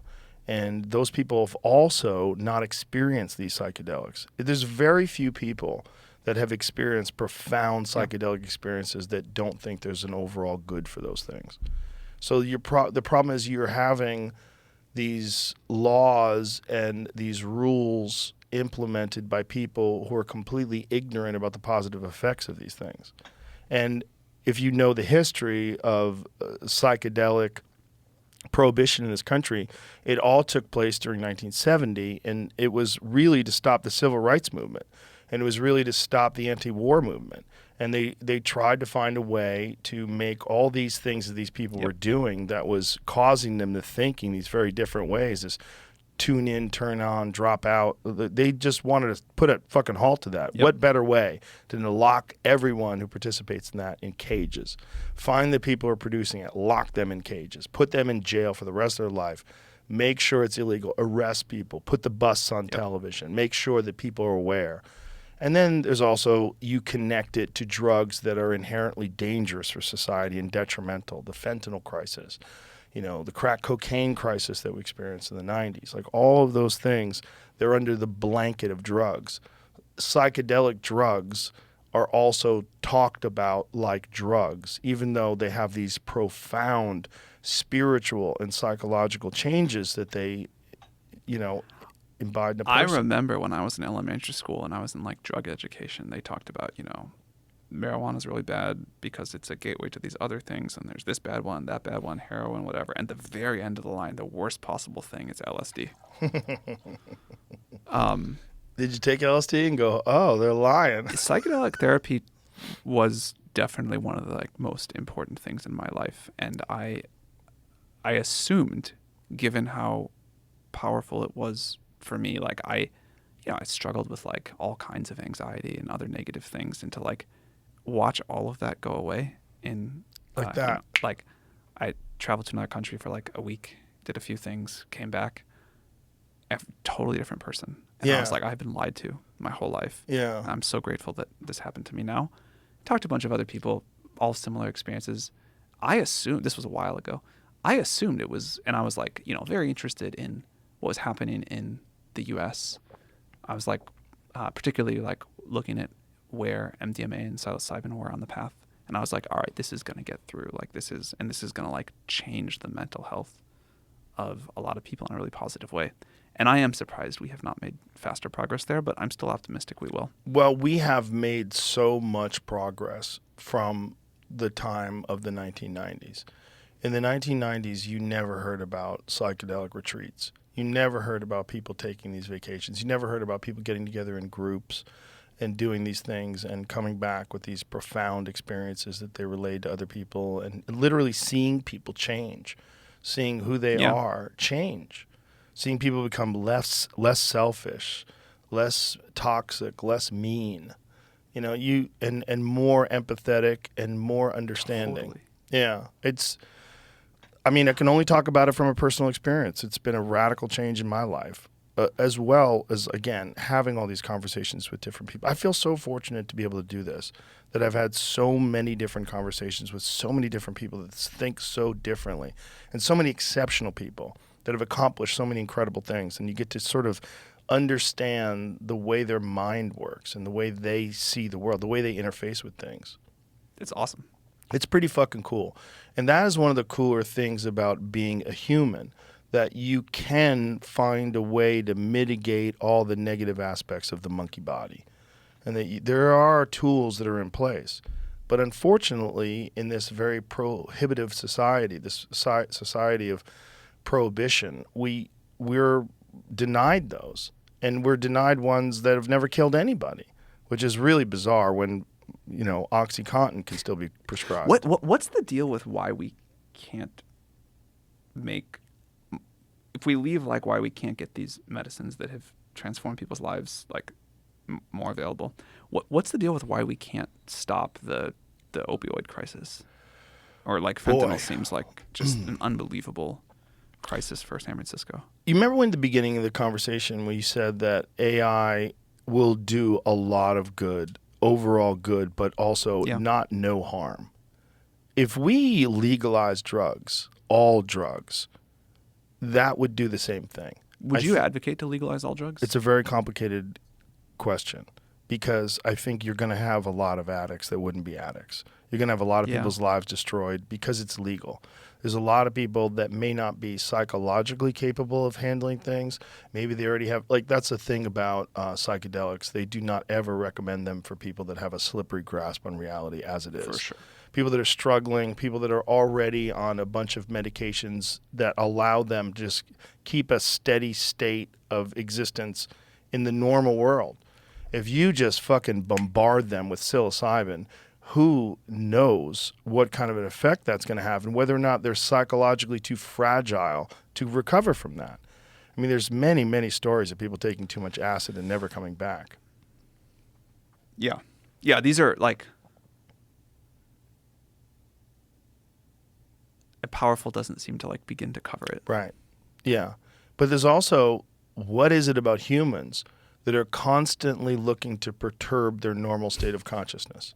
Constantly, whether it's we're both drinking coffee, people smoke cigarettes, they take Adderall, they do all sorts of different things to change and enhance their normal state of consciousness. It seems like whether it's meditation or yoga, they're always doing something to try to get out of their own way. or get in their own way or distract themselves from the pain of existence. And it seems like a normal part of humans. And even monkeys, like vervet monkeys, get addicted to alcohol. They get addicted to fermented fruits and alcohol, and they become drunks and alcoholics. What do you think is the deep lesson there? Well, we're not happy. Exactly. And then some things can make you happy, sort of. For like a couple of drinks makes you so happy for a little bit until you're an alcoholic, until you destroy your liver, until you crash your car, until you're involved in some sort of a violent encounter that you would never be involved with if you weren't drunk. I love caffeine, which clearly is a drug. Alcohol, but I often am like, this is like, this is like dulling me, and I wish I hadn't had this drink. Mm-hmm. And then other stuff, I mostly would choose to avoid. But that's because you're smart. And you're probably aware of the pros and cons, and you're also probably aware of how it affects you and what's doing good for you and what is detrimental to you. But that's a decision that you can make as an informed human being that you're not allowed to make if everything's illegal. Right. Yeah. Right. And also, when things are illegal, criminals sell those things because you're not tampering the desire by making it illegal. You're just making access to it much more complicated. What I was going to say is if fentanyl's really great, I don't want to know. Apparently it is. Apparently it is. Yeah. Peter Berg was on the podcast, and he produced that Painkiller documentary for Netflix about the docudrama about the Sackler family. It's an amazing piece. But he said that he took OxyContin once recreationally. And he was like, oh my God, it's amazing. He's like, keep this away from me. It feels so good. Yeah. And that's part of the problem is that, it will wreck your life. Yeah, it will capture you. But it's just so unbelievable. But the feeling, how did Lenny Bruce describe it? I think he described heroin as getting a warm hug from God. I think the feeling that it gives you is probably pretty spectacular. I don't know if legalizing that is going to solve the problems. But I do know that another problem that we're not paying attention to is the rise of the cartels and the fact that right across our border where you can walk, there are these enormous, enormous organizations that make who knows how much money, untold, uncalculable amounts of money selling drugs and bring them into this country. And one of the things they do is they put fentanyl in everything to make things stronger. And they do it for like street Xanax. There's people that have overdosed thinking they're getting Xanax and they fucking die from fentanyl. Yeah, they do it with cocaine, of course. They do it with everything. There's so many things that have fentanyl in them, and they're cut with fentanyl because fentanyl is cheap and insanely potent. And that wouldn't be a problem if things were legal. So would you net out towards saying, all right, let's just legalize it all? Yeah, I would net out towards that, but I would also put into place some serious mitigation efforts, like in terms of counseling, drug addiction, and ibogaine therapy, which is another thing that's illegal. Someone was just telling me about how transformative this was for them. Yeah, I haven't experienced that personally, but ibogaine for many of my friends that have had pill problems, and I have my friend Ed Clay, who started an ibogaine center in Mexico because he had an injury and he got hooked on pills and he couldn't kick it. Did ibogaine, gone. One time done. 24-hour, super uncomfortable experience. It's supposed to be a horrible experience, right? Yeah, it's supposed to be not very recreational, not exactly something you want to do on the weekend with friends. It's something you do because you're fucked and you need to figure out how to get out of this fuckedness. And that, we think about how much money is spent on rehabs in this country and what's the relapse rate. It's really high. I mean, I have many friends that have been to rehab for drug and alcohol abuse, and quite a few of them went right back to it. Quite a few. It doesn't seem to be that effective. It seems to be effective to people when people have, they really hit rock bottom and they have a strong will, and then they get involved in a program, some sort of a 12-step program or some sort of a Narcotics Anonymous program, and then they get support from other people, and they eventually build this foundation of other types of behaviors and ways to find other things to focus on to whatever aspect of their mind that allows them to be addicted to things. Now it's focused on exercise, meditation, yoga, whatever it is. That's your new addiction, and it's a much more positive and beneficial addiction. But the reality of the physical addiction, that there are mitigation efforts. Like, there's so many people that have taken psilocybin and completely quit drugs, completely quit cigarettes, completely quit a lot, because they realize, like, oh, this is what this is. This is why I'm doing this. Yeah, that's why I was more optimistic that the world would have made faster progress towards acceptance of. You hear so many stories like this. Mm-hmm. So I would say, like, all right, clearly a lot of our existing mental health treatment at best doesn't work. Clearly our addiction programs are ineffective.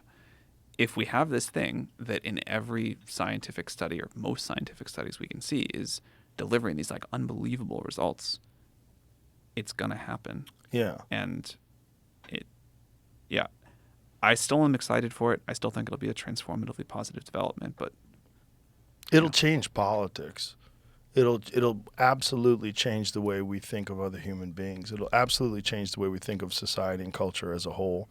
It'll absolutely change the way people interact with each other if it becomes legalized. And it's slowly becoming legalized. Like, think of marijuana, which is like, the gateway drug. Marijuana is now legal recreationally in how many states? 23. And then medically in many more. And, it's really easy to get a license medically. In California, I got one in 1996. You used to be able to just go somewhere and go, I got a headache. That's it. Yeah, I get headaches. I'm in pain a lot. I do a lot of martial arts. I'm always injured. I need some medication. I don't like taking pain pills. Bam. You got a legal prescription for weed. I used to have to go to Inglewood to get it. I used to have to go to the hood, to the Inglewood Wellness Center. And I was like, this is crazy. Like, marijuana is now kind of sort of legal. Yeah. And then in 2016, it became legal in California, recreationally. And it just changed everything. I had all these people that were like right-wing people that were taking edibles to sleep. I'm like, this is because now that it's legal, they thought about it in a different way. And I think that drug, which is a fairly mild psychedelic, also has enhancing effects. It makes people more compassionate. It makes people more kind and friendly.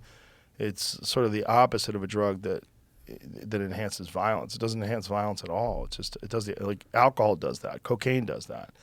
To say a thing that'll make me very unpopular, I hate marijuana. It does not sit well with me at all. What does it do to you that you don't like? It makes me tired and slow for a long time after it. Well, I think also there's biological variabilities, right?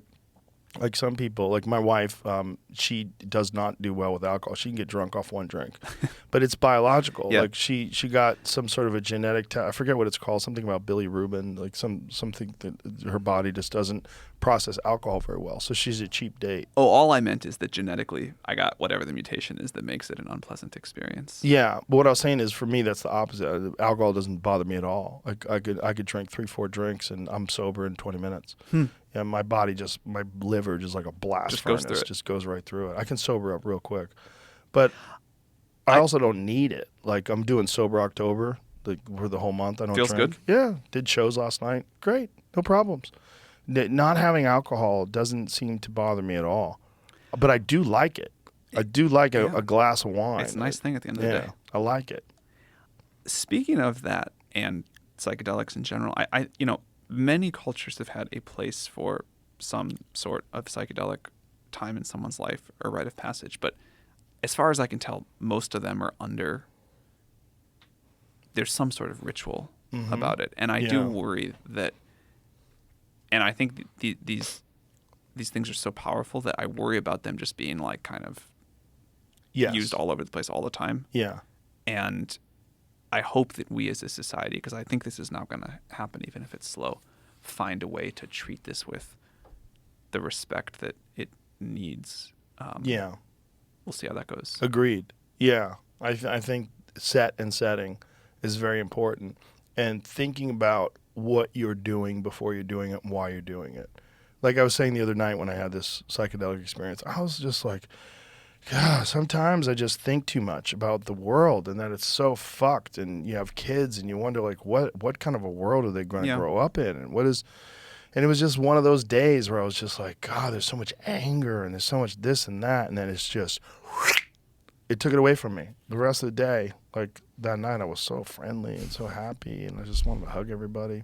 I just really, I got it. I go, oh my God, that is not thinking about it wrong. Do you think the anger in the world is way higher than it used to be? Or it's like all these dynamics from social media we were talking about I think the earlier? dynamics in social media have certainly exacerbated anger in some people. But I think anger in the world is just a part of frustration, inequality, problems that are so clear but are not solved, and all the issues that people have. I mean, it's not a coincidence that a lot of the mass violence that you're seeing in this country, mass looting and all these different things, are being done by poor people. Do you think AGI will be an equalizing force for the world or further inequality? I think it depends on how it's implemented. My concern is, again, what we were talking about before with some sort of a neural interface, that it will increase your ability to be productive to a point where you can control resources so much more than anyone else. And you will be able to advance your economic portfolio and your influence on the world through that, your amount of power that you can acquire. It will, before the other people can get involved, because I would imagine financially it'll be like cell phones.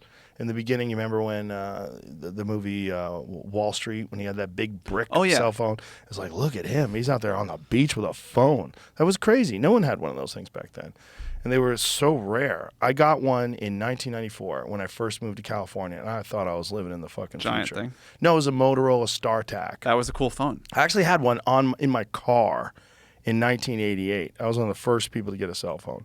I got one in my car, and it was great because my friend Bill Blumenreich, who runs the Comedy Connection, he would call me because he knew he could get a hold of me. Like if someone got sick or fell out, I could get a gig because he could call me. So I was in my car. He's like, Joe, what are you doing? Do you have a spot tonight? And I'm like, no, I'm open. He's like, fantastic. And so he'd give me gigs. So I got a bunch of gigs through this phone. That's where cool. it kind of paid itself. But I got it just because it was cool. Like I could drive down the street and call people. Dude, I'm driving and I'm calling you. Like it was nuts to be able to drive. And I had a little antenna, a little squirrely With a little pigtail antenna on my car, on the roof of the car. But now everyone has one. You know, you can go to a third world country and, you know, people in small villages have phones. It's super common. It's everywhere. Essentially, more people have phones than don't have phones. There's more phones than there are human beings, which is pretty fucking wild. And I think that initial cost problem, it's going to be prohibitively expensive initially. And the problem is the wealthy people are going to be able to do that. Yeah. And then the real crazy ones that wind up getting the holes drilled in their head. And if that stuff is effective, maybe it's not maybe there's problems with generation 1, but generation 2 is better. There's going to be a time where you have to enter into the game. There's going to be a time where you have to sell your stocks. Like, you know, don't wait too long. Hang on there. Go. And once that happens, my concern is that the people that have that will have such a massive advantage over everyone else that the gap between the haves and have-nots will be even further, and it'll be more polarized. This is something I've changed my mind on. Someone at OpenAI said to me a few years ago, like, you really can't just let some people merge without a plan, because it could be such an incredible distortion of power, and that we're going to have some sort of societal discussion about this. Yeah. That seems real. That seems I think like so at this point. Especially if it's as effective as AGI is, or as ChatGPT is. ChatGPT is so amazing. When you enter into it information, you ask it questions, and it can give you answers, and you could ask it to code a website for you, and it does it instantly, and it solves problems that literally you would have to take decades to try to solve, and it gets to it right away. This is the dumbest it will ever be. Yeah, that's what's crazy. That's what's crazy. So imagine something like that, but even more advanced, multiple stages of improvement and innovation forward, and then it interfaces directly with the mind, but it only does it with the people that can afford it. Yeah. And those people are just regular humans. So they haven't been enhanced. We haven't evolved physically. We still have all the human reward systems in place. We're still basically these territorial primates. And now we have, you just imagine some fucking psychotic billionaire who now gets this implant and decides to just completely hijack our financial systems, acquire all the resources, set into place regulations and influences that only benefit them, and then make sure that they can control it from there on out. How much do you think this actually, though, even requires like a physical implant or like a physical merge versus just some people have access to GPT-7 and can spend a lot on the inference compute for it and some don't? I think that's going to be very transformative too.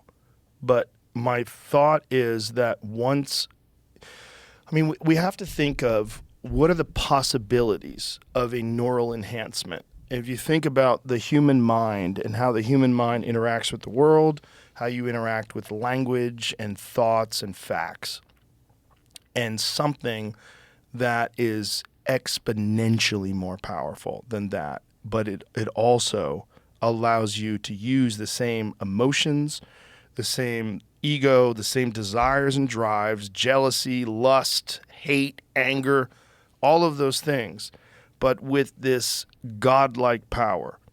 When one person can read minds and other people can't, when one person has a completely accurate forecast of all of the trends in terms of stocks and resources and commodities, and they can make choices based on those. I totally see all of that. The only thing I feel a little confused about is, human talking and listening bandwidth or typing and reading bandwidth is not very high, but it's high enough where if you can just say like, tell me everything that's going to happen in the stock market. If I want to go make all the money, what should I do right now? And it goes, and then just shows you on the screen.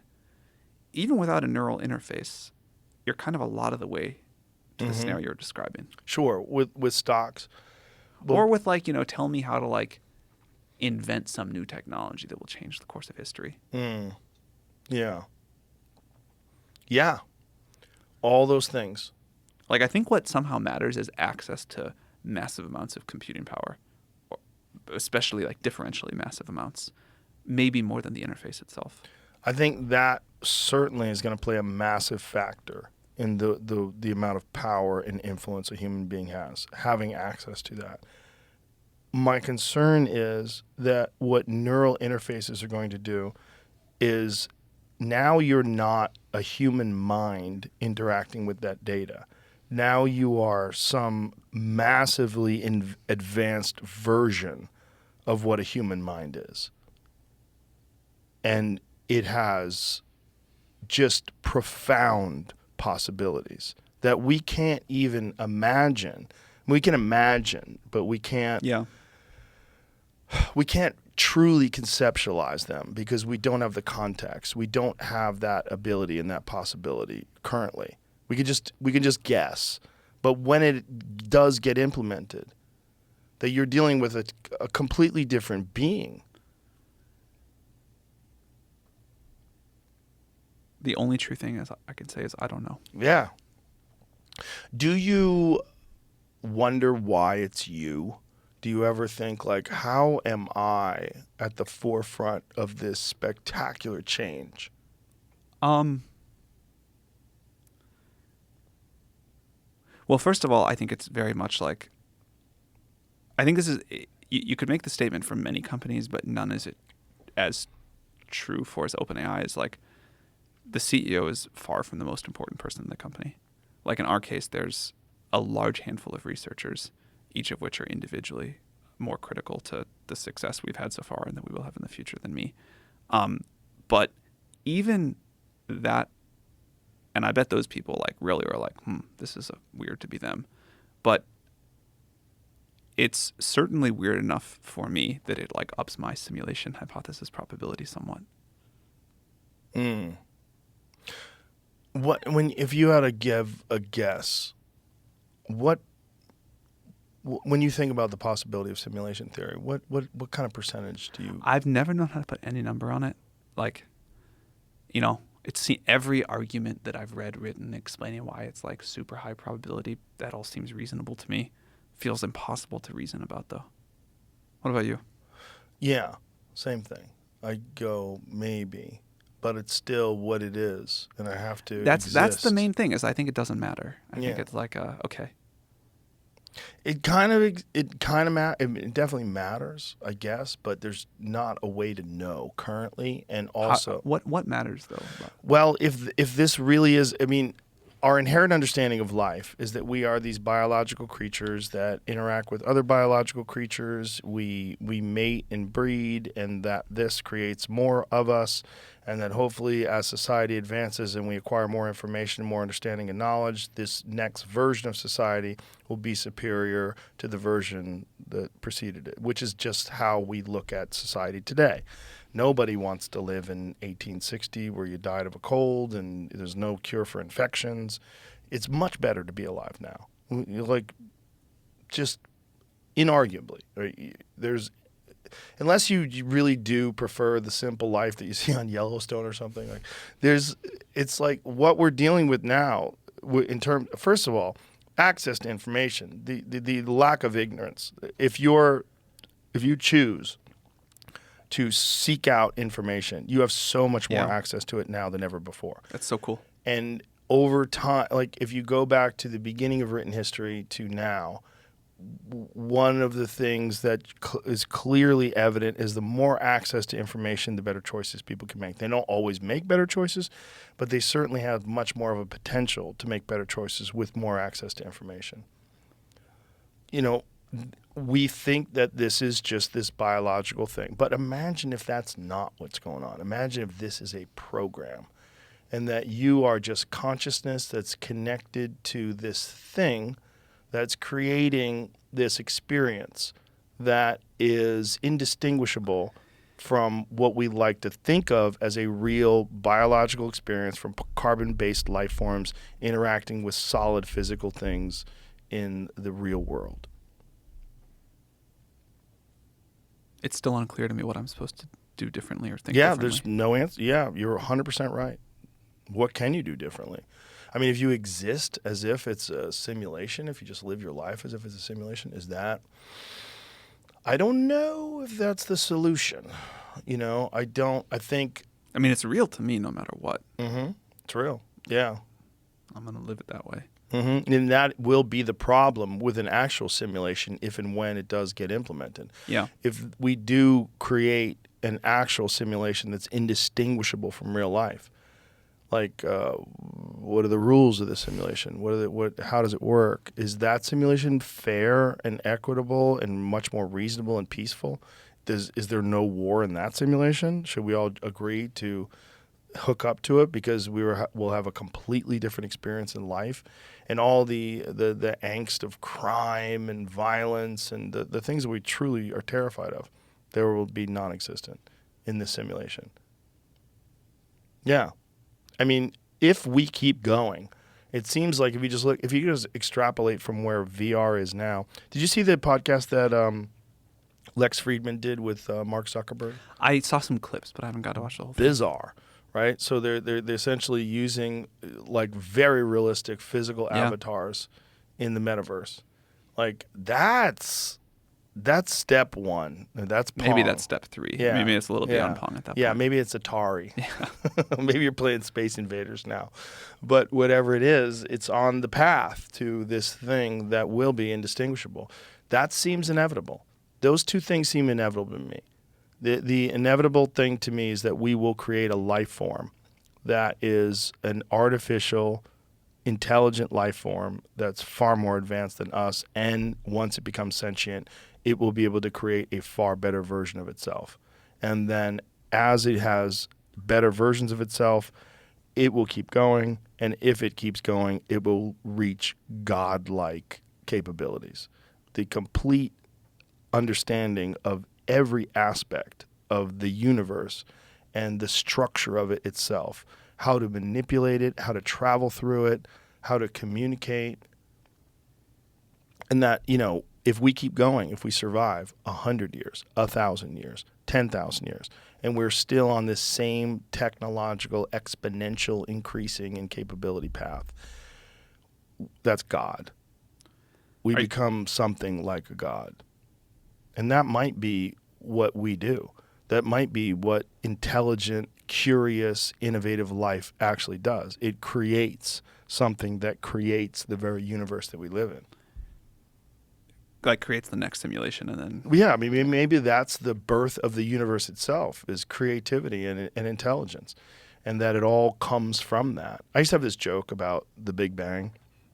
Like, what if the Big Bang is just a natural thing? Like, humans get so advanced that they create a Big Bang machine, and then, we're so autistic and riddled with Adderall that we have no concept or worry of the consequences, and someone's like, I'll fucking press it. And they press it and boom, and we start from scratch every 14 billion years. And that's what a Big Bang is.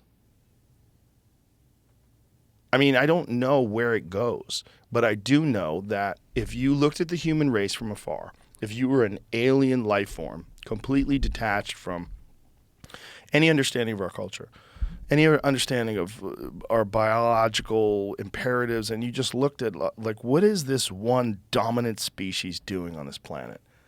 It makes better things. That's what it does. That I agree. It goes to war. It steals. It does a bunch of things that it shouldn't do. It pollutes. It does all these things that are terrible. But it also consistently and constantly creates better things, whether it's better weapons, going from the catapult to the rifle to the cannonballs to the rocket ships to the hypersonic missiles to nuclear bombs. It creates better and better and better things. That's the number one thing it does. And it's never happy with what it has.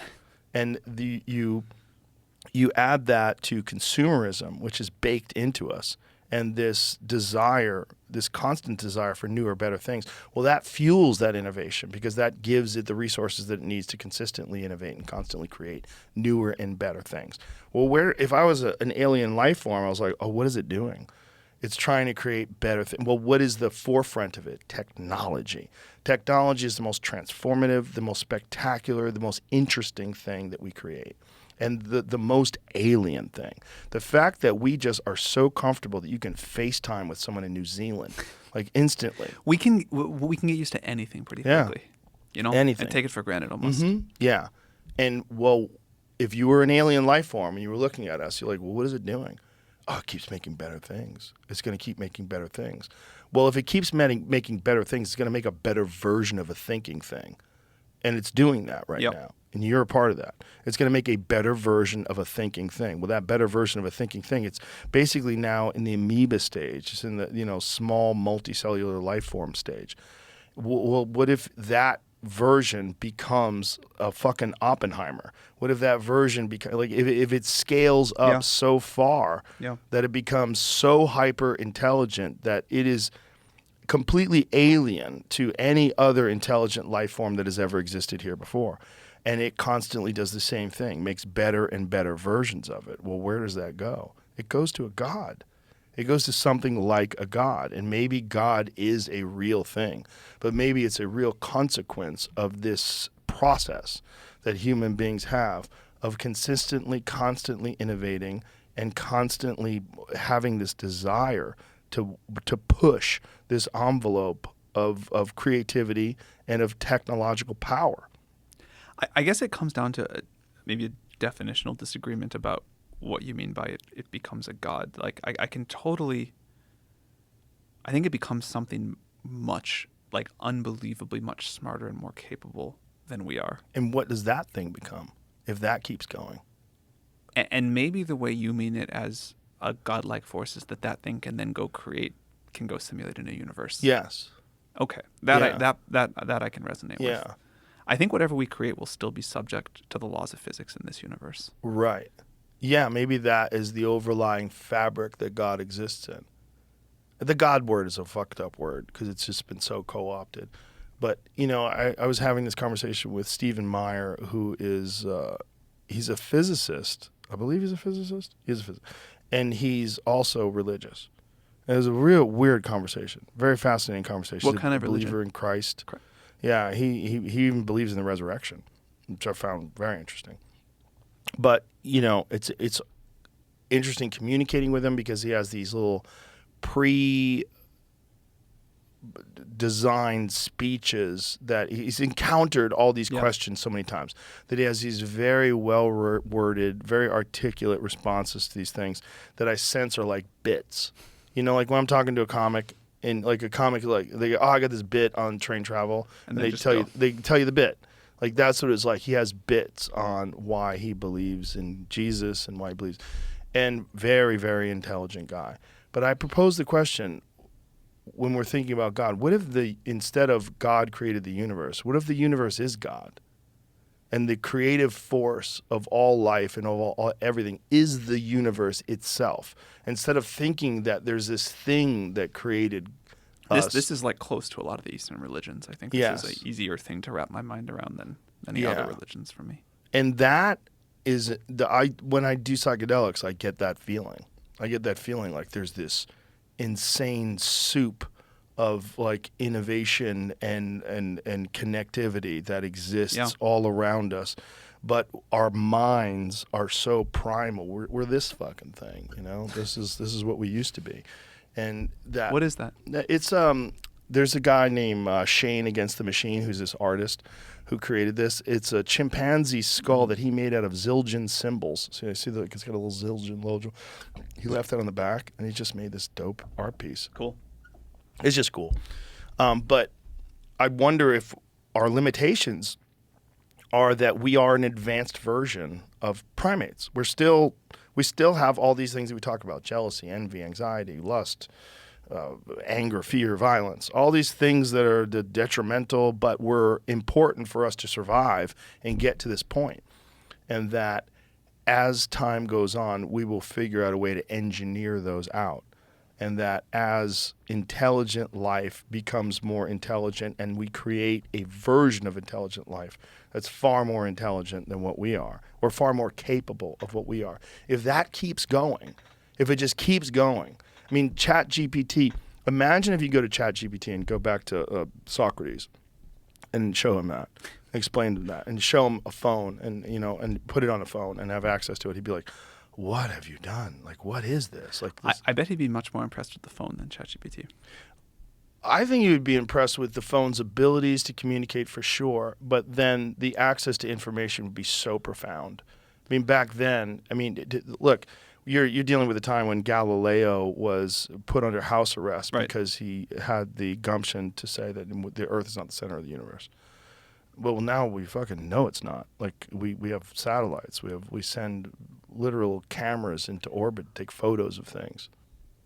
No, I totally get that. I just meant that we kind of know what it's like to talk to a smart person. And so in that sense, you're like, oh, all right. I didn't think you could like talk to a not person and have them be person-like in some responses some of the time. But a phone, man, if you just like woke up after 2,000 years and there was like a phone, that would, you have no model for that. And you didn't get there gradually. Yeah, no, you didn't get. My friend Eddie Griffin has a joke about that. He's about how Alexander Graham Bell had to be doing coke. He goes, because only someone on coke would be like, I want to talk to someone who's not even here. And that's what a phone is. Is that something coke makes people want to do? I don't know. I've never done coke, but I would imagine it is. I mean, it seems to me like it just makes people like angry and chaotic. Yeah, a little of that, but they also have ideas, Yeah, I mean, but back to this, where does it go? If it keeps going, it has to go to some impossible level of capability. I mean, just think of what I believe is going to happen. What we're able to do now with nuclear power and nuclear bombs and hypersonic missiles and just the insane physical things that we've been able to take out of the human creativity and imagination, and through engineering and technology implement these physical devices that are indistinguishable from magic if you brought them 500 years ago. Yeah. I think it's quite remarkable. So keep going. Keep going 100,000 years from now. If we're still here, if something like us is still here, what can it do? In the same way that I don't think Socrates would have predicted the phone. I can't predict that. No, I'm probably totally off. But maybe that's also why comets exist. Maybe it's a nice reset. To just like leave a few around, give them a distant memory of the utopian world that used to exist, have them go through thousands of years of barbarism, of horrific behavior, and then reestablish society. I mean, this is the Younger Dryas impact theory that around 11,800 years ago at the end of the Ice Age, that we were hit by multiple comets that caused the instantaneous melting of the ice caps over North America. Flooded everything. It's the source of the flood myths from Epic of Gilgamesh and the Bible and all those things. And that this and also there's physical evidence of it when they do core samples. There's high levels of iridium, which is very common in space, very rare on Earth. There's micro diamonds that are from impacts, and that it's like 30% of the Earth that has evidence of this.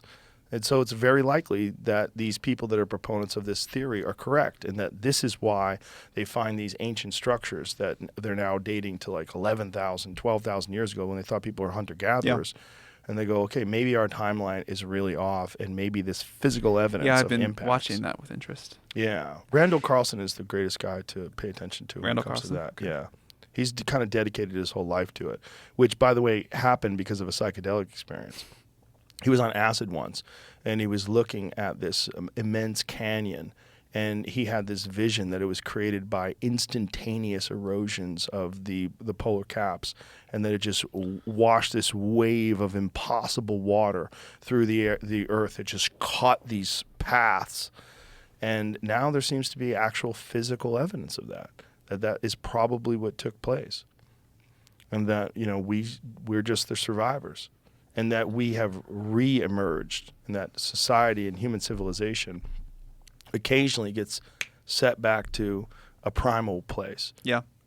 Who knows? If you're right that what happens here is we kind of edit out all of the impulses in ourselves that we don't like, and we get to that world seems kind of boring, so maybe that's when we have to make a new simulation to watch people think they're going through some drama or something. Or maybe Who it's knows? just we get to this point where we have this power, but the haves and the have-nots, the divide is too great, and that people did get a hold of this technology and use it to oppress people who didn't have it, and that we didn't mitigate the human biological problems, the reward systems that we have. That I got to have more and you got to have less. Yes, this sort of natural inclination that we have for competition, and that someone hijacks that. I think this is going to be such a hugely important issue to get ahead of before the first people push that button. What do you think about like when Elon was calling for a pause on AI? I mean, he was like starting an AGI company while he was doing that. Yeah. Didn't he start it like after he was calling for the pause? I think before, but I don't remember. In any case. Is it one of those you can't beat him, join him things? I think the instinct of saying like we've really got to figure out how to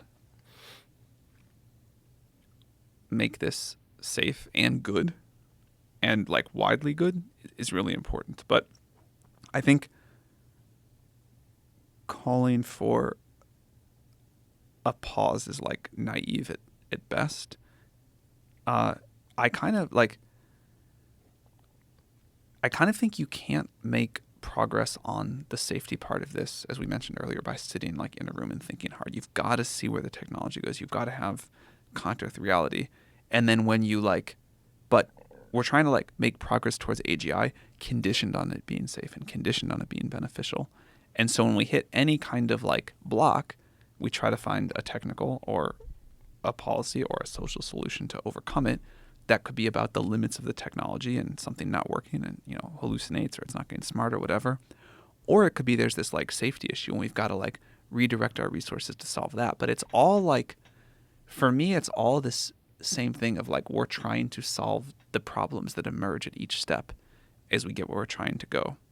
And, maybe you can call it a pause if you want, if you pause on capabilities to work on safety. But in practice, I think the field has gotten a little bit wander on the axle there, and safety and capabilities are not these two separate things. This is I think one of the dirty secrets of the field. It's we have this one way to make progress.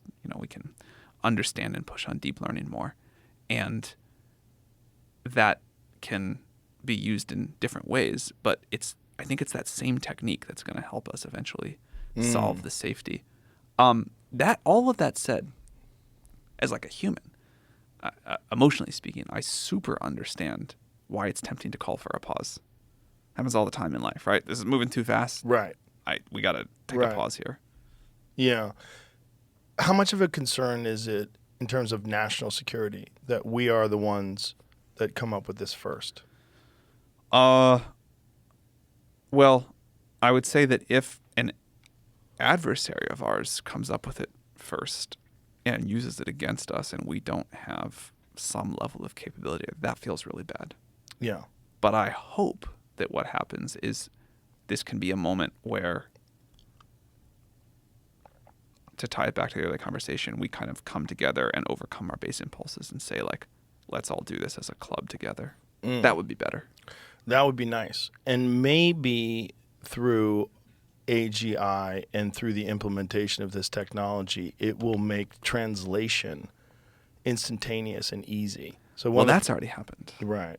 But I mean, it hasn't happened in real time to the point where you can accurately communicate. Very soon. Very soon. Very soon.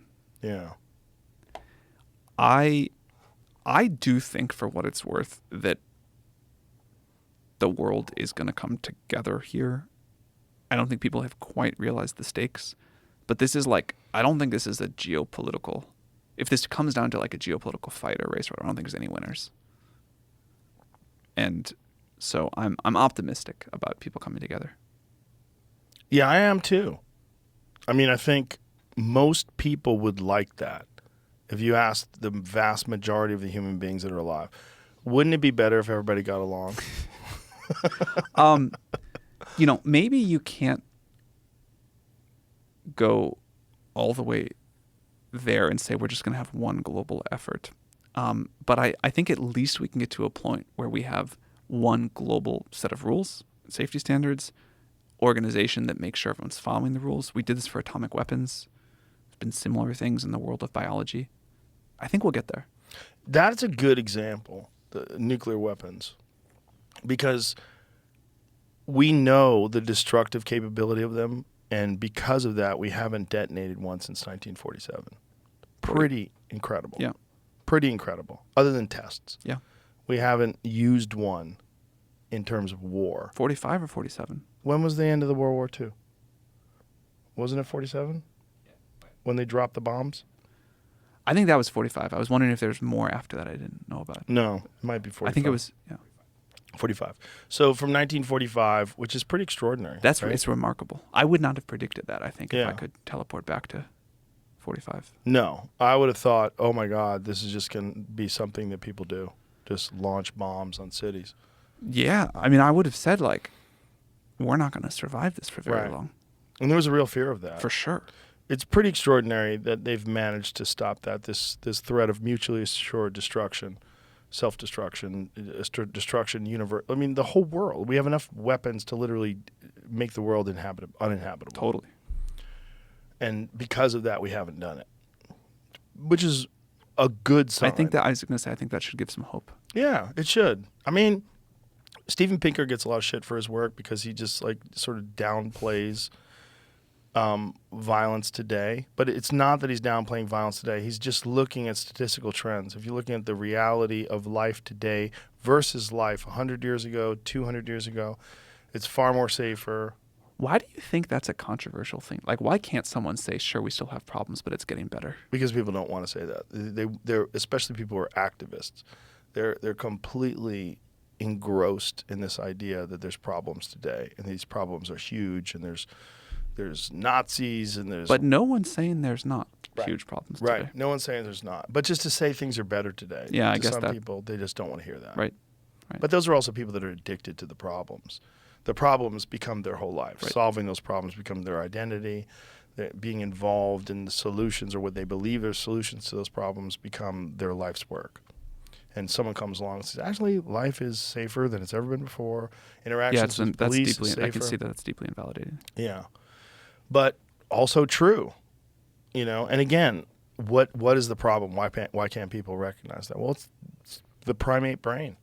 I mean, it's all the problems that we highlighted earlier, and that might be the solution to overcoming that is through technology. And that might be the only way we can do it without a long period of evolution, because biological evolution is so relatively slow in comparison to technological evolution. And that might be our bottleneck, is that we just still are dealing with this primate body. And that something like artificial general intelligence, or something like some implemented form of engaging with it, whether it's Neuralink, something that shifts the way the mind interfaces with other minds. Isn't it wild that, speaking of biological evolution, there will be people, I think, who were alive for the invention or discovery, whatever you want to call it, of the transistor. They will also be alive for the creation of AGI, like one human lifetime. Yeah. You want to know a wild one?